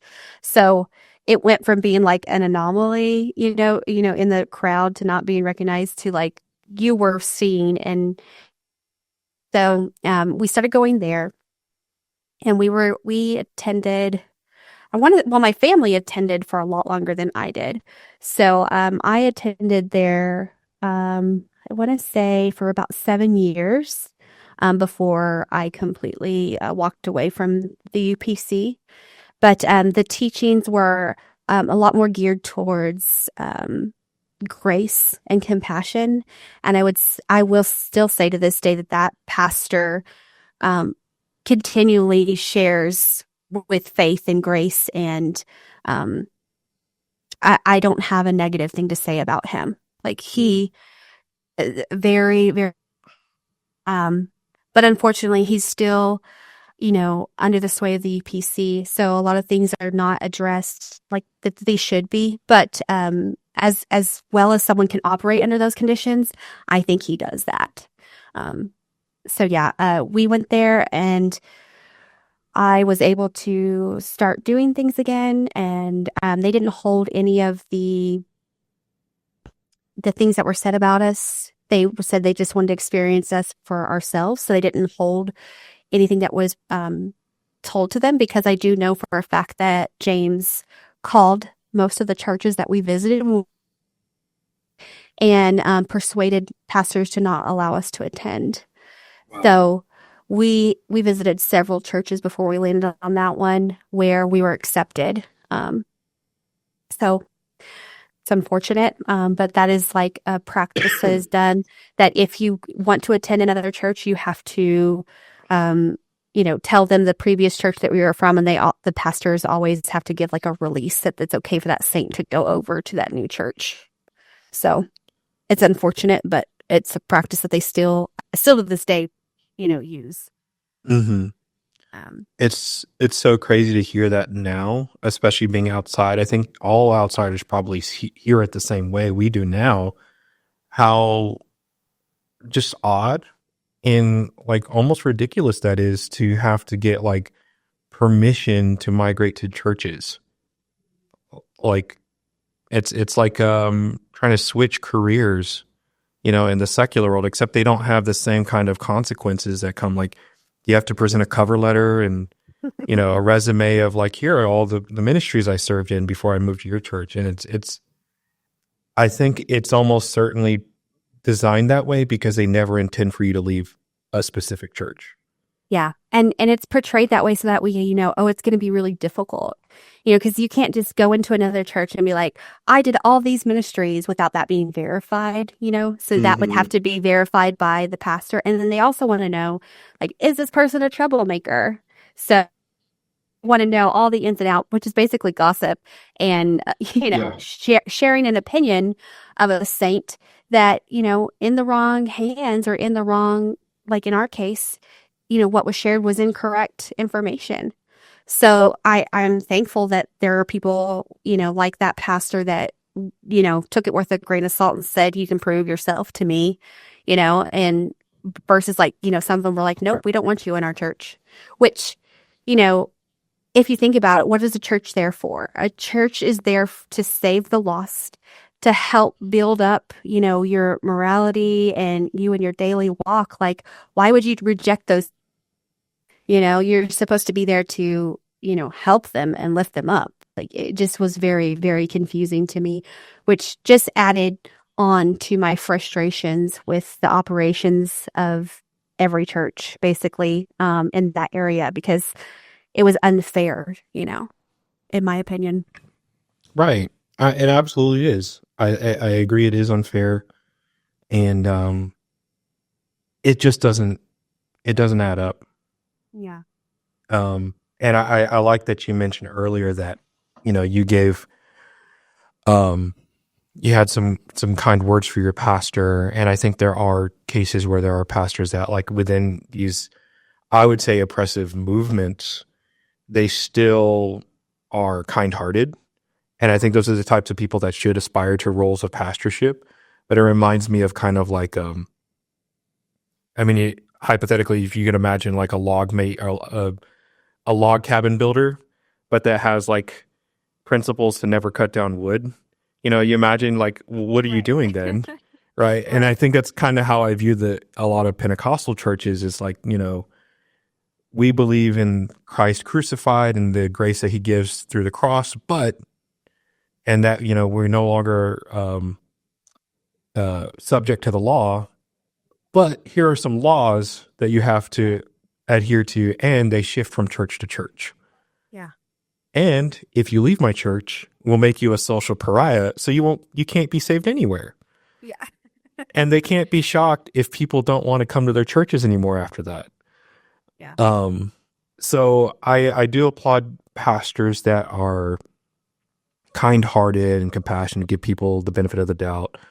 I mean, you guys don't even, to give y'all the benefit of the doubt is almost too ironic, because you were sweet people. You were lovely people, talented people. What could there have been? I can't even imagine, unless you guys were like secretly, doing like terrible crimes behind the scenes or something. But it's like, y'all are so lovely. Your mom was so sweet to me and my brothers, and like we spent a lot of time with you guys, and Yeah. so We really had a heart for people. My whole family was just, we were raised that way, being with my grandfather, but just we always had a heart for people. And I think that, because we were so used to opening our home to other people, that's what kind of made us deemed dangerous in Jackson's viewpoint, is because I think he saw it as that we had sway over his congregation that he did not want us to have. And really all it was us extending ourselves and being open to others and providing support and friendship and, being Christians. Yeah. And yeah, that was deemed dangerous. And, unfortunately, like, there was no malicious bone, I feel like, in our family, in any of the individuals in my family. Yeah, it's infectious. It's appealing. People gravitate towards that, and I think an immature person would look at that and say, "Oh, that's influence they're stealing from me." Yeah. Right, and I think that's what an immature pastor does, is say, "Oh, they're being more influential. They have more sway." It's like, no, you should embrace those people, because they illustrate or they exhibit the qualities that we're told to have as Christians. Right. And so anyways, I know we kind of visited that topic for a bit, but I also wanted to go into your transition from that church. So like, albeit being a healthier place and place where you and your family had an opportunity to heal from the past trauma you experienced at First United, what did eventually lead you to leaving? Well, so if really honestly outside influences. So I started to mature and I got to the age where I could work. And so I started working, and of variety of people, but the majority I realized were not inherently evil. So I met a lot of Christians that exhibited things that reminded me of my Sunday school teacher when I was young.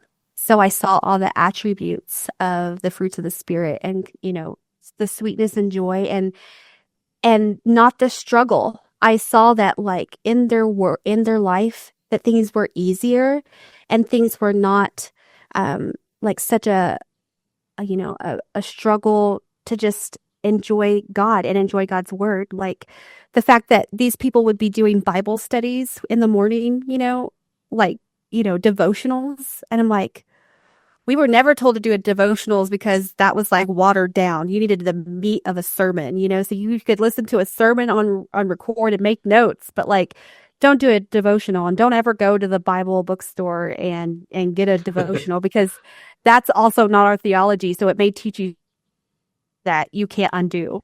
So like the fact that I saw that Christians were actually doing it because they wanted to do it and had more attributes of stuff that, I identified with, like as far as the compassion and grace and just honestly peace. I never really experienced peace in any of the UPC churches that I went to. And that was something that was very attractive to me.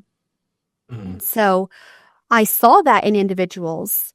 I never went and visited their churches because but I saw that and I was very attracted to that. And it was very confusing to me because I didn't think that they could have those things, because those were God-given things, right? So like, why did God give that to them? Because they're not following his word or his truth.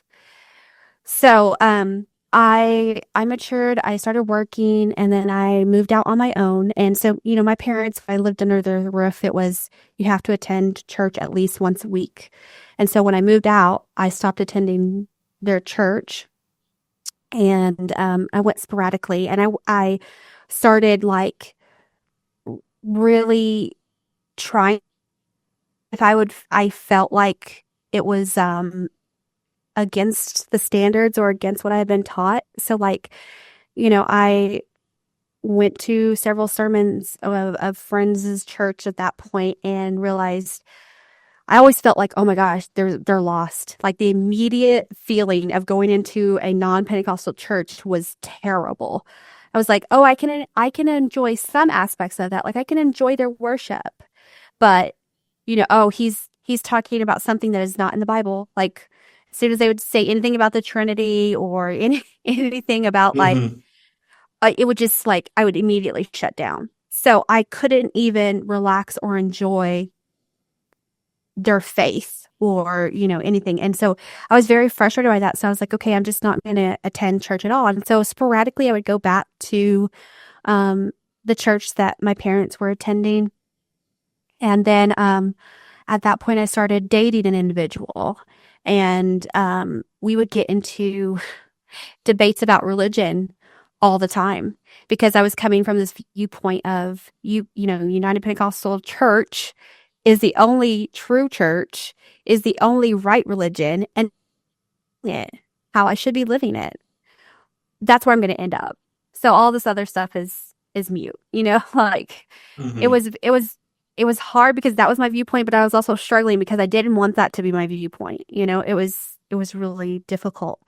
And unfortunately, I went through some trauma with that individual and had an assault happen to me. And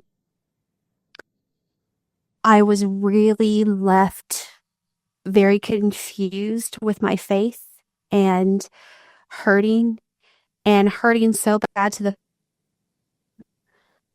I didn't know where to turn to. The only place that I had been taught to turn to was the church. So the very next day after it happened, I went to church and was just a mess emotionally, physically, and really trying to get some answers as to why this had happened. I didn't know, and my instinct was to blame myself because, again, I was taught that women are to blame, for, the immorality of man. And so I went for help to where I knew where to go to. And unfortunately, not for leadership, I heard that it was my choices and my actions that caused it to happen when I went and poured my heart out to let them know that this assault had happened. No form of help was ever offered to me. It was just my choices and my actions led that to happen. So it wasn't God's fault. God didn't allow it to happen. It was because I made those choices. And my choices, it was me not living for God and their eyes, not attending church like I should, and being with that person, dating someone that was a non-believer. And I took on all that blame and guilt because that's what I had been conditioned to do my whole entire life with being in, a woman within the UPC. And for, I would say 2 years, 3 years, I kept silent. I didn't even tell my parents what had happened. I poured myself into working 3 jobs, the trauma, which caused more trauma. I attended church religiously because I was needing to numb the in my insides. Like, and my mental health was a complete shambles. My emotional health was complete shambles. And the only time I ever felt something was going to church. And it, that's what I did. And I was then told again by the leadership, because I still was not doing anything, I wasn't being actively in the altar or anything like that. And so I was told to not come back to church until I was serious. So the one place that was a little bit of help to me during that time frame was also removed from me. And so I stopped going to church. And it was a year later, so it was 3 years after the assault, that I kind of was forced to talk to my parents about it because I, of course, had some triggers, and I had PTSD from it, which I didn't even know. And my dad came to hug me from behind with his arm around my neck, and I just flipped out on him. So I had to come clean and talk about the assault, told my parents what happened with church. And I mean, the only way that I can describe it is they were devastated. I was devastated, and I didn't know what to do. And my parents at that point were like, okay, you need to seek mental help. So at that point, I went and saw a counselor, and it was so severe that I went inpatient for a while to help heal and the residual trauma of ignoring it for 3 years. And thank God that I did, because it gave me so much healing physically and mentally, and also gave me healing in ways that I didn't know I needed, like learning how to identify my emotions, how to identify trauma, and then, learning that I had trauma from the way I was raised. And even though we were told we were never a cult, learning that those behaviors were cult behaviors and identifying with other believing cults really gave me healing and peace in a way that I didn't even know existed. And so it was honestly the turning point for me in leaving the UPC. But it also caused, friction within my family, because my parents stayed on and continued to attend that church knowing what had happened for another 6 years. So unfortunately, like, it does, an individual will come out of it and then they will lose, their family. Even though we still talked and communicated, it was never the same, because, they were like, well, they were incorrect in what they told you, but this is all still true, and this is all still how we operate. And so I couldn't grapple with that anymore. I couldn't condone that behavior anymore. Mhm. So I really lost my community all over again. And it was family. And so I was out on my own completely in the world with no church family, not trusting any church, because now that I knew all this stuff of how a church operates and had language for it, I was scared to attend any sort of church. So, I will say that it took a very long time, 10 years, to come to terms with everything that happened. Wow. Yeah. And first and foremost, I want to say that, thank you for sharing that. And I am so sorry that you experienced that. And not just the assault itself alone, because that is obviously very traumatic, but the lack of support that you didn't get, that you needed desperately. Yeah. And I think it's such a shame that the place that claims to be, a place of refuge for people that have experienced things like that ended up turning you away. And so again, I'm so sorry to hear that you experienced that, and thank you for sharing it. I think it exposes a kind of let me say a subject that these churches are unwilling to discuss and be open about, that is secretly or quietly undermining their spiritual authority.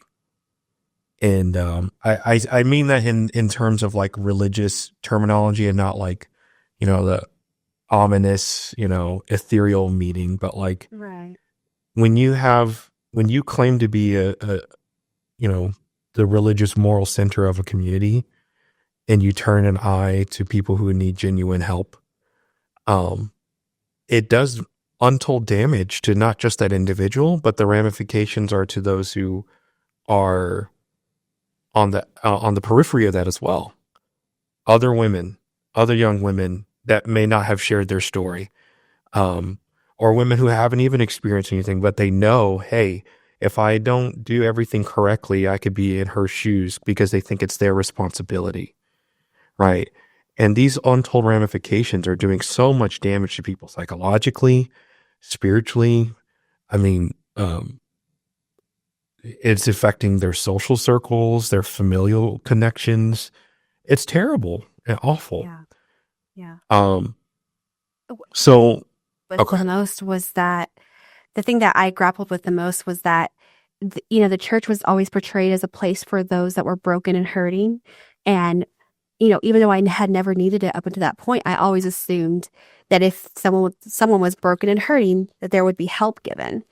And I think that, unfortunately, but this is my perspective, is that if I had been an individual that didn't have any background in the church and accepted it in a different way, that maybe the answers and the help would have been given because it would have been to someone that they were trying to get into the church versus someone that knew better, because that was the whole point that was stressed was, well, you knew better. You knew better than to be out there. And no, there's no reason for that to ever happen to anyone. Especially just because I was living a normal life and not a highly religious life. You know what I mean? I wasn't pursuing everything 100% of the time with church. And so, yeah, unfortunately, I think that other people's experiences with the church, but I feel like if you maybe have history in the church or were raised in it, that you might have the same responses that were given to me. And that's unfortunate, because it's not okay for them to treat someone a different way just because of what they feel that I should have known better. Yeah.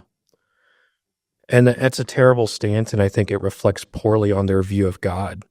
Yeah. And that's actually one of the worst outcomes of these religious systems that mar the view of God, especially the scriptural view of God, because then you look at God as permissive of evil because you just didn't adhere to the rules perfectly.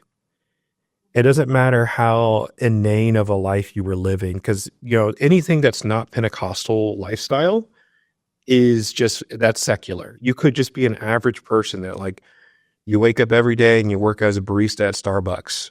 That's wicked to them, because you don't go to church and you don't speak in tongues, and because of that, you're deserving of anything that you experience, because you're skirting with sin, because quote unquote, that you need the Holy Ghost and you speak in tongues. So if, God forbid, you get involved in a car accident and something traumatic happens to you, you deserved it. Yeah. And that's how God is. God, it makes you transform God in your mind as this malicious, evil entity that is looking to harm you around every corner. And you're just always on edge waiting for, like, well, if I don't get my life right, God's going to get me. Yeah. And everything becomes about what you do. Like, it's all about your works or your actions. It's not about God at that point.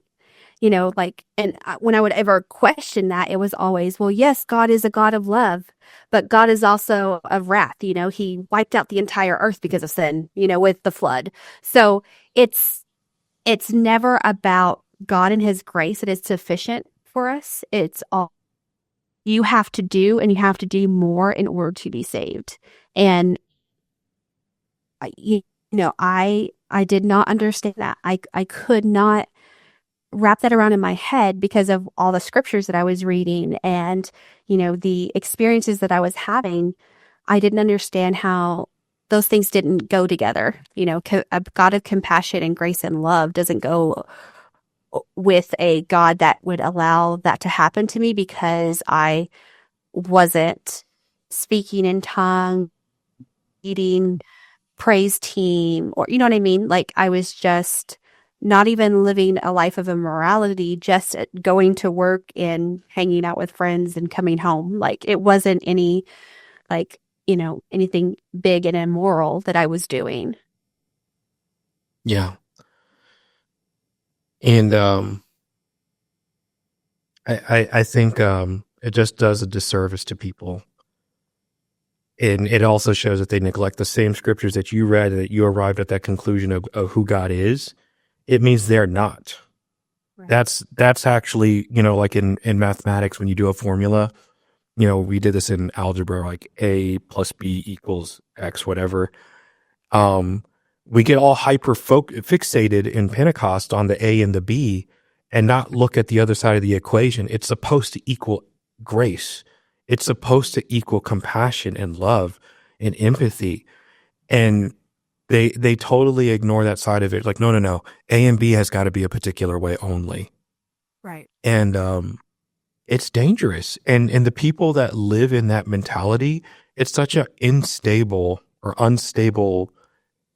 worldview that your salvation is constantly in the balance. Yeah. And it for things that are probably, like, frankly, are arbitrary, and you're left to be the arbiter of your own salvation rather than God. Paul said, Christ and him crucified. Like, if I preach nothing else, it should just be that alone. And yet Pentecostals, well, let me not put a broad, overtly legalistic, strict Christians make that responsibility your own. And you have to kind of like delve into the scripture and be like, okay, well, should I buy this book or will it send me to hell? And it's like, God didn't want you to live that way. Yeah. Yeah, that's the biggest thing. And like always the story that I brought up was, the woman that was brought before Jesus because of adultery. And everyone was like, stone her. And literally God was like, any of you without sin, cast the first stone. And then I, like, that neither can I, like, that always stood out to me. But like, that was never focused on, you know what I mean? Like, it just really, all of those stories and all of those things really always stood out to me in a different way when they were being taught to us that, it didn't match the viewpoint that was also being, pushed with it. And yeah, I wish that I could have done something sooner, but that's part of the reason why I wanted to share my story, is that maybe if someone is those very things, that listening to what I went through, that they will be able to make those decisions for themselves. Or if you know someone that's having those same viewpoints, being able to talk to them or share with them, that it's not right, to listen to your instincts and your intuition. God made you, you can trust yourself. You can trust your gut. Yeah. And also too, God gave us those capacities for reason, for introspection, and he also gives us grace. Yeah. It's like when we raise children, and, I'm not a parent, but like, you could see this easily when you look at parents that, your children, you don't hold them to the standard of like having, fine motor skills at 3, that you would for a grown adult man. So like building a shed in your backyard, you obviously don't expect a 3-year-old of doing that. And yet Christians in these legalistic structures are meant to be, the perfect embodiment of just their narrow ideology. Right. And they suspect that, well, you can't reason in of yourself. You're incapable. But simultaneously, if you deviate from our rules, then there's no hope. So it's like, there's no way to naturally grow in those areas. You're asking someone, you're asking like a toddler to like, you build me a shed, and if you don't, you're done. It's like, Yeah. And so I think the point I was getting at too, sorry if I'm jumping all over the place, but like with grace, we can trust our intuition, we can trust our reason. God gave it to us. But if we happen to deviate and we make mistakes, we act like God doesn't extend grace. Right. For small mistakes, because they get grace. Pentecostals get grace. They cut someone off in traffic and they use a curse word. Of course, they don't think twice about it. They're like, God will forgive me. Yeah. But if you do it and you don't have the Holy Ghost, oh, well, that says a lot about their character. I knew they were evil and wicked. And it's like, you don't play the rules the same. And my view has changed, and I'll lead into the next question in this regard in just a moment. But I feel that God has so much grace that if it takes you to your dying deathbed to come to the realization of who Christ is, God can wait that long Yeah. and love you all the way up until that point. Yeah. But humans can't. We have to see change immediately. We have to see, and for, you could fool people easily in Pentecost, unfortunately. It's a sad thing. It's like you wear your clothes the right way, you say the right words, and you behave in church a certain way. Hey, you're saved. Yeah. And you could be doing horrific things at home.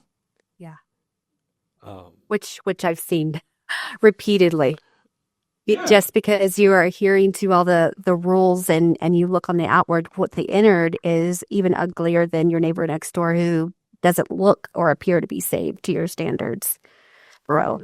Like what you said too, like about a parent, I can relate to so much because I am a parent, but like, my kids, if they, said they hated me and never came around to saying that they love me again until they were on their deathbeds, I would love them through it all and be there for them no matter what they put me through or what they did or what their actions, because I love them and I was there. And that's what's also repeated in the Bible is that we are his children. We are his creations. So why is a parent love different than God's love to us? Like, Right. that it's the exact same and it's stated in the Bible. And that's the one thing that we should be, looking at and believing in its entirety and not in just little, bits, that is perceived by a human's viewpoint. It should be read and accepted as God loves his children, and therefore that's grace. I would continue to give grace every single day to my children, and he does as well. Yeah. And I think that's why the Bible paints that parallel between being a parent, and God in heaven, that like, how much better will God treat us if we treat our own children this way? Right. And I think there's even a story where, like if your child asks for a fish, will you give him a serpent? How much more so is your heavenly Father, like painting this picture of utmost compassion. It's supposed to go beyond even what we can fathom as humans, because we're imperfect, but his compassion is supposed to be perfect. Yeah. So it blows me away that they're content with that view of God. Yeah. Yeah. And it leads me into Any way else, that viewpoint is just what's actually, shown repeatedly in all styles of churches, where it be very, freeing or very, watered down, or, go with the flow, or your very legalistic view, Yeah. It's sad because you imagine, like, if you probably have heard this in our movement, but like you'll hear elders that will say, and they say it like with a positive connotation, but then you kind of hear it and it makes you sad for them, because they'll say like, well, I'm just going to keep living this life and hopefully I'll make it. Yeah. They have no hope for eternity. Like they feel like they could still mess up at the last stage of their life, Yeah. and God will throw everything out.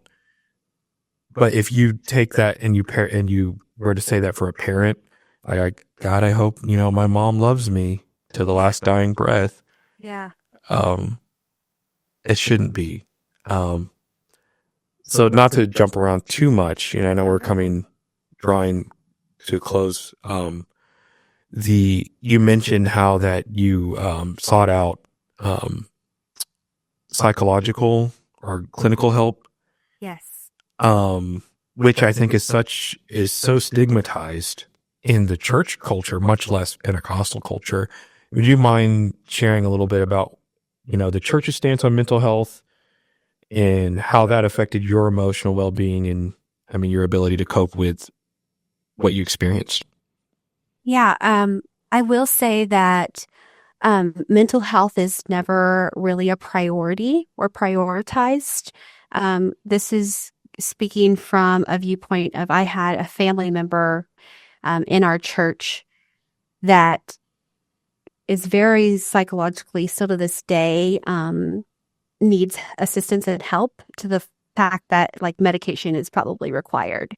And the viewpoint from my grandfather and from this person is that God can heal all, which God can.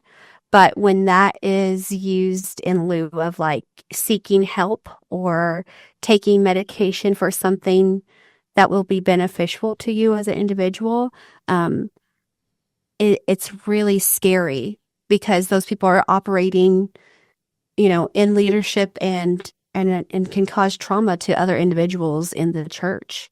And it was, if you did go to therapy, I don't ever really recall it being advertised. It was something that was kept hush hush. If you were having marriage problems, you could do marriage counseling. That was always encouraged. But that was also with the pastor or with, never like a licensed therapist. And I think the reason why it was never encouraged is it was also comes to the fact that all of that is very scary, and it's all based on education of someone going and getting a psychology degree, and that is something that they are fearful that the mind can be swayed against, believing in their theology. And I think that is why it's not portrayed as a positive thing. And also the other viewpoint of is if someone is having difficulties mentally, they are possessed. Possession, they can explain away. Mental health, not so. And I can speak on this because I had close family members that, in my own diagnosis, I would say that they're schizophrenic and bipolar. And they hyper-focus on religion and use judgment to really affect, the church. And they did when I was younger growing up. And unfortunately, that perspective of, God is taking care of me and God is speaking to me and all of that led me to where like my family didn't seek help for me as a child. And I am autistic and on the spectrum, and all of my kids are special needs as well. And that's not something that they encourage help with. And if I would have got help, I could have been a lot more high functioning than I am. And, those tools that could have been taught to me to help me function as just an individual in society, if those would have been given to me, my life could be different. Not to say that I am not functioning. I'm very proud of how far I've come and having children and knowing that, hey, this is something that's normal. Let's get them, into occupational therapy. Let's get them into speech therapy, that kind of thing. I'm so glad that I was exposed to it so that way I can, get them the help that they need. But that is just very taboo. And I think it's because they're scared of promoting mental health awareness, because it can, once you introduce reasoning into a person's head, then they can reason away why things are not adding up or making sense. And I think that's like the last bit of control that they feel like could just. And unfortunately, even to this day, like the fact that the UPC has come out with Safer Church to help victims, supposedly with dealing with traumas and assaults. Even their little blurb of like downloading the paper about forgiveness, it's all about what you do and not the perpetrator, not any vindication, accountability for the perpetrator. It's all about what you have to do you have to forgive and the reason why you're forgiving and what it's not and what it is. And I think that like things like that is portrayed as being, a tool in lieu of mental, health, but it's also skewed to their viewpoint. And also, I don't think it's highly advertised. I don't know if you could walk into any UPC church and ask them, what's your resource for victims? And I don't know if they wouldn't even know that they have it. And I know that they have it just because I can do like a quick Google search and go on the links on their website. But does anyone actually ever do that or promote? No. And unfortunately, like on the whole, I think until recently, mental health has been something scary and unknown, and you didn't know if you were getting yourself into something. Like if I knew anybody was going to see a therapist, I'd be like, what's wrong with them? Like it's kind of scary. And until I'm spending years in therapy and learning the language and learning how people are, like to me, it's added a whole nother level of healing, because I can look back on like my experiences with the church and think of, okay, yeah, that person in leadership, what traumas were they dealing with? Where were they coming from? What hurt? What did they experience? And so, instead of me getting angry or hurt by them, it's like, oh, wow, I wonder what they were going through, or I wonder what happened to them. And seeing it from that viewpoint, which is also almost like a viewpoint of grace from God to me. Like, you see, instead of seeing the individual, what's actually hurting you or what's happening to you, it's like, okay, that person is hurting, let me pull myself away from it and really identify what's going on and see what I can do, and I'm just very thankful that I had that treatment and got the help that I needed. And it's not scary to me anymore. And I'm like a big promoter of it, of like mental health and therapy. I think everyone should be in therapy. I think everyone should, talk about just their life and the things that they experience, because it's very helpful to have a sounding board of someone else. Not that they can really sway you or convince you, but just that you're able to share your emotions and help identify. I think that's something that's not really promoted within the UPC, of like identifying your emotions. Like, me looking back on my childhood, like we talked about before, I didn't know that I was dealing with anxiety and stress and pressure of like these church events. I just chalked it up as to fun and excitement. And okay, here we go. We got another thing that we've got to plan and another church service to attend, or, like the fact that I felt fear rush through me every time someone would start screaming or getting the Holy Ghost, or, like that, like, unpredictability in the services and sermons of like the movements, or like the spiritualness, like that you would have someone talk in tongues, or tongues interpretation, or someone like getting so drunk that they rolled in the aisles. Like all of that would leave me with a really unsafe feeling, but I couldn't put the words to that. And so I really helpful to get that help and that assistance outside of, leaving a culture of that, or any kind of culture that's very secluded and controlling, because you'll be able to understand yourself better and to look back and get some peace. I think that's the biggest thing, is that I have gotten so much peace, which I never had before. This is maybe jumping too far in the future. Fine. Like attending the church that I go to now, the very first time I walked into service, I hadn't been to church in years. I walked in preparing not to like it, because I still have that mindset, even years down the road, and as much healing and therapy as I have done, I still have that mindset of like, I'm not going to like it in church because it's not a UPC church. And, even though I don't, it's just this whole thing.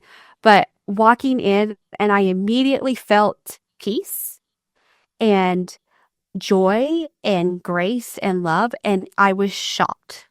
I still remember sitting in the pew, and it wasn't even a pew. It was like those amphitheater seats, because, it's not traditional like UPC churches. But sitting there thinking, oh my God, how am I feeling this?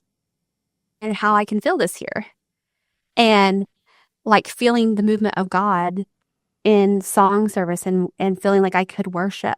and worship, freely, not feeling like, I had to jump around and move, or I could just do whatever I needed to do, or worship in whatever capacity I wanted to. And that was such a shocking thing to experience that, like, I immediately was like, oh my God, I want more of this. And it was like, I didn't understand that those things could actually be in a church. And so it was just like, okay, I'm in for it. Like, I really am in awe of like the fact that I can even if I don't attend, or if I just log on to the line, that I can still feel those things coming through in the teachings and in the worship. And that's been very, very healing and just very welcome, in my life. Absolutely. I think that's beautiful. I think a lot of people have that same struggle, because there are a lot of people that are coming out of these movements, these unhealthy movements, and they're going into healthier churches. And it's so ingrained in us to have that almost instinctive reaction to be like, I'm not going to like this church because I have to associate it with rules and behaviors and ecstaticism, and you have to learn how to articulate what those feelings are, because I appreciate you express that, I think the stigmatization around therapy has died with this generation. Like, I think it's just so easily embraced nowadays. But it's good to have someone help pinpoint those feelings in yourself, and why do you feel this way when you see these things and hear these things, and where did it come from? I think that's so important, and I'm glad that you found a healthier church environment. I hope that others do the same, that may be hearing this and perhaps are in between situations, or that are questioning the church that they're in and see a lot of parallels to your story and theirs, and say, hey, I might not be in the right place. I might be in a destructive cult. Yeah. And so I might have strayed just a little bit there, but I think it leads into my next question, which is, what is some advice that you would give to someone that's in that position, that's maybe experienced some things that you similar stories to yours, or they're just questioning their church and they just don't understand? What are some advice you'd share with them? I think the biggest thing that I would say is yourself the time, because I know that for me, when I was still in the church and I would see people leave, or I would see even like ministers that we had like really revered leave and walk away from the church, it shocked me, but also like I didn't ever take the time to research it or try to find out information. So really, if you just give yourself the time to question and to understand it, I think your timing will work out to when you'll leave at the best point for you.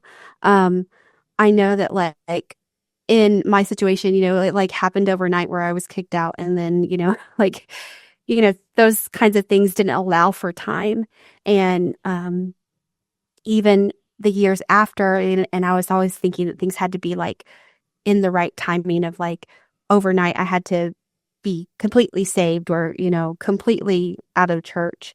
And I never allowed myself the grace and the time frame to just really sit and question and read. And so I feel like that was like the biggest thing for me, was just giving myself time. And then with time, I started to trust myself.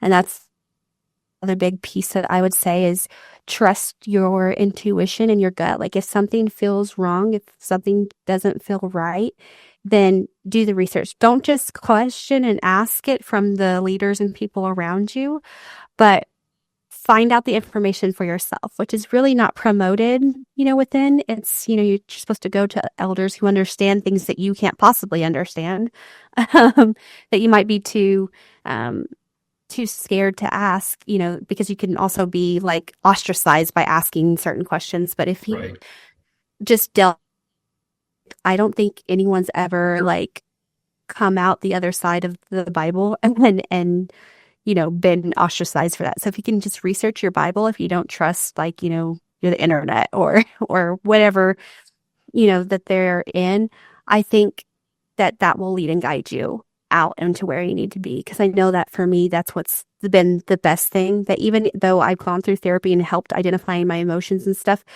the thing that always stood out to me that from as a little girl was always the compassion, grace, and love, and, God repeating over and over, compassion and like just to have faith and that he would take care of it all. And that's really what's helped me through this point, and that just has always stuck out to me. And I am now in my walk with God is just my Bible. There's nothing else, no other really influences. I do respect and I do listen to teachings, but I always want to make sure that it lines up with scared that I'm going to be swayed or, I still grapple with the fact that I'm maybe not completely trust myself because of the ingrained voices, that I learned from growing up in the UPCI. But I struggle with that. But it's the biggest thing is if you can listen to yourself, give yourself time, and really study, then I think that you'll be fine. That it will lead you out. Yeah. I love that. I think that's so apt. And people just, believe it or not, do not think they can. Yeah. They think they're so entrenched in that it has to be the way they preach it or nothing else. And so they don't ever give themselves the time. And so the thing I would add to that too is that God is not seeking out for your destruction. And that gives you grace and time to figure it out.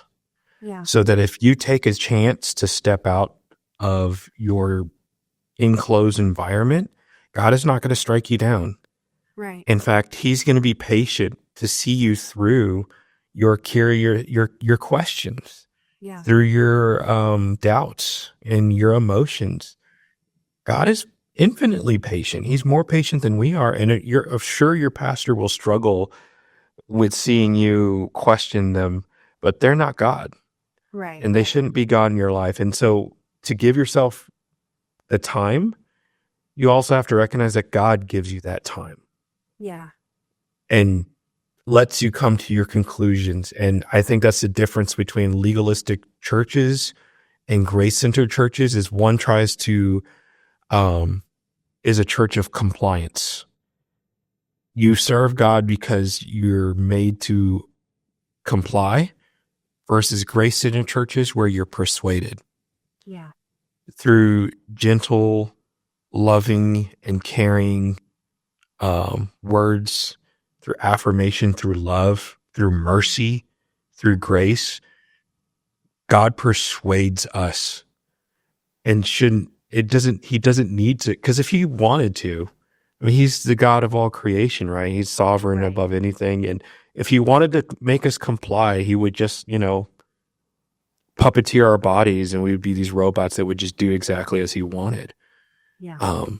So you could see the human impulse in the compliance side of Christianity that says, do these specific things as if that even conquers sin. Because it's like, that's the contradiction of it all, is that like these rules, like all the standards they put on women, it doesn't even curb sexual immorality in the church. Mm-mm. Men are still, Yeah. it's rampant. And if the Holy Ghost is supposed to be this magical, and I mean this with respect, but this is how it's viewed, you speak in tongues, you receive the Holy Ghost, and it's this ethereal thing that lives in you that's supposed to like puppeteer your body. So if you see a wrong, like you're at the store and you used to be a thief and you go into that old habit of like, I'm going to steal this chocolate bar. Like, oh no, the Holy Ghost is going to like withdraw your hand back. Leave of your hand so you don't. Yeah. Yeah. That's how they think of it. And in reality, it's more like it imprints a thought in your mind that says, hey, Yeah. perhaps we should do things differently here. Yeah. That's more transformative. It's not controlling. It's the opposite. It's gentle. It's coaching. I keep, going back to parenting, but like, your kids are not going to always pick up when you tell them. Continue to teach them, hey, let's pick this up. Let's clean this up. Let's do this. Let's do that. And no matter how many times they don't do it or they do something obstinate, that doesn't kill or change anything for you. You continue to love them. You continue to parent them. And when they finally do come along and they do start, start doing the guidance that you're trying to impart to them, then you're super proud of them, and then you're, excited that they have learned that aspect. And I think the Holy Ghost is the same. When it's kind of like that gentle voice or that gentle reminder of like, hey, you should be doing something different, or maybe that's not the best choice for you, but it doesn't like go away because you did something that you weren't supposed to do. And that's what I always felt like I was going to lose my Holy Ghost or lose my salvation because, it was my choices could get me to lose it all. And, I just really see it differently now. Yeah. And I think arguably that's the view we should have of God and of the Holy Spirit, not one that makes us fearful of him, but one that makes us run to him and embrace him.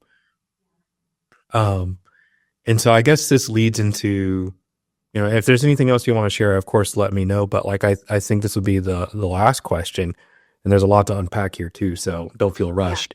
Yeah. Okay. But looking back on your journey, and I know there's many more things to come. So this is not like a cap ending question, but like looking back at where you've come from. Yeah. What do you wish you could tell your younger self who was struggling with the contradictions, the challenges, and what you eventually, what you went through? Yeah. Oh, I think that most people would probably say run or, avoid. But I'm going to say something different, and I would probably just tell myself to trust myself. I think that's the biggest thing that I feel like was robbed from me, was that I didn't trust myself. I felt so easily swayed and like I was inherently evil. And that scared me. And then to see, pastors treat me the same way and, over, I think that really changed something in my psyche and in my mental health that, I still struggle with. And so I think that's the only thing that I would tell myself. And I would still want myself to go through everything because it's made me who I am. And I'm not saying that God would necessarily let me go through everything or, he deemed it to happen, like the assault and everything like that. I wouldn't say that, but who I am as a person and how I'm able to handle my life now, it's a beautiful thing because of the things that I experienced. And I will say that like who I am now is exactly who I needed to be. And will continue to grow to be. And I don't know if I could have done or I could do the things that I'm doing now if I hadn't had that experience, through my younger self. Like I will say, I'm a parent of 3 kids with special needs. And if I didn't learn about grace and patience through my experience, I don't know, handle that. And then also learning and going through about the community and how to build a community and to encourage others.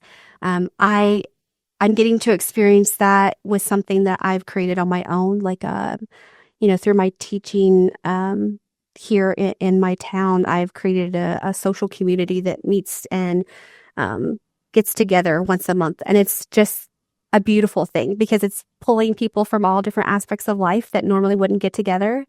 And I get to create really fun environments for them and just be a positive influence. And I think that God gave me the skills to share with others that have that need or have that want to learn the skills. He gave me that so that way I could, be a bright spot for someone. I don't know what these people go through in their everyday life, but I try to always be positive and bring light to them in a way that maybe they wouldn't experience it. So, I wouldn't be able to do that if I hadn't gone through, the years of being in church and the UPCI. Experiencing that community. I think because even though there are Christian communities elsewhere, it's just on a whole. I think, which there's some positive, and I'm speaking about the positive attributes of it, like being close to someone and being a family member for them if they don't have that, like that was something that, I got shown very early on that was a beautiful thing. And so, yeah, I would just say to trust myself, going back to your question, and you'll get through it. Like, the beautiful thing is that no matter what happens, you're strong and you're resilient, and God made you that way. So trust yourself. I love that. That's so awesome. I think that I couldn't even add to that. I think that's perfectly said, to just trust yourself. Because I think some people want to negate, like, I wish I didn't go through that, but you are resilient, you are strong, and you're more capable than you imagine. And your experience makes you a better person and a better individual, so that you can recognize those traits and be the opposite for others. Yeah. And to shine a light into other people's lives. And I love that you're doing that with your community, through your career, and with your children. We already know that because of your resiliency and your beautiful spirit, that your kids are already automatically enrolled in a better life than what you experienced. And I think that's something to be commended. And I hope that other people that are in the same positions that we have been in, and that have parallels to your story, that they recognize that they are capable and that they do trust themselves, that they can. Yeah. So thank you again so much. Unless there's something else that you want to share.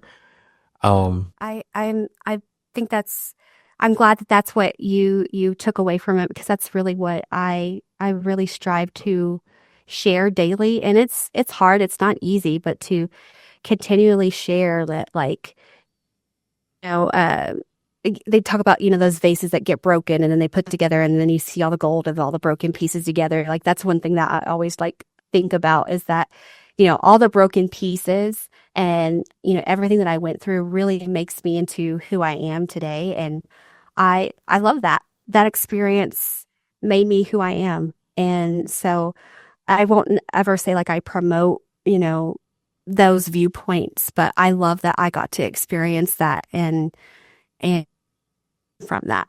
And I'm such a learner at heart that, like, any more experiences that I can go through and learn through, I'll take it on. I'm ready for it. Yeah. So I don't know, like, that's just how it's been. And I hope it continues that way. Awesome.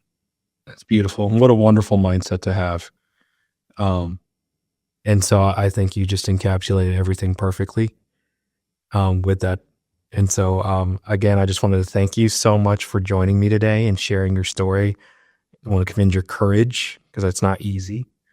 And I hope that we get to reconnect again beyond this podcast. And those of you who are watching and you really enjoy her story and you'd like to hear more, let us know in the comments, and perhaps we could persuade her to come on another episode. I'm sure she'd be open to that. But thank you again. I just wish you all the best, you and your family and your children. And let them know I said hi, by the way, because definitely they were a big part of my life growing up. So Yes, thank you. Thank you.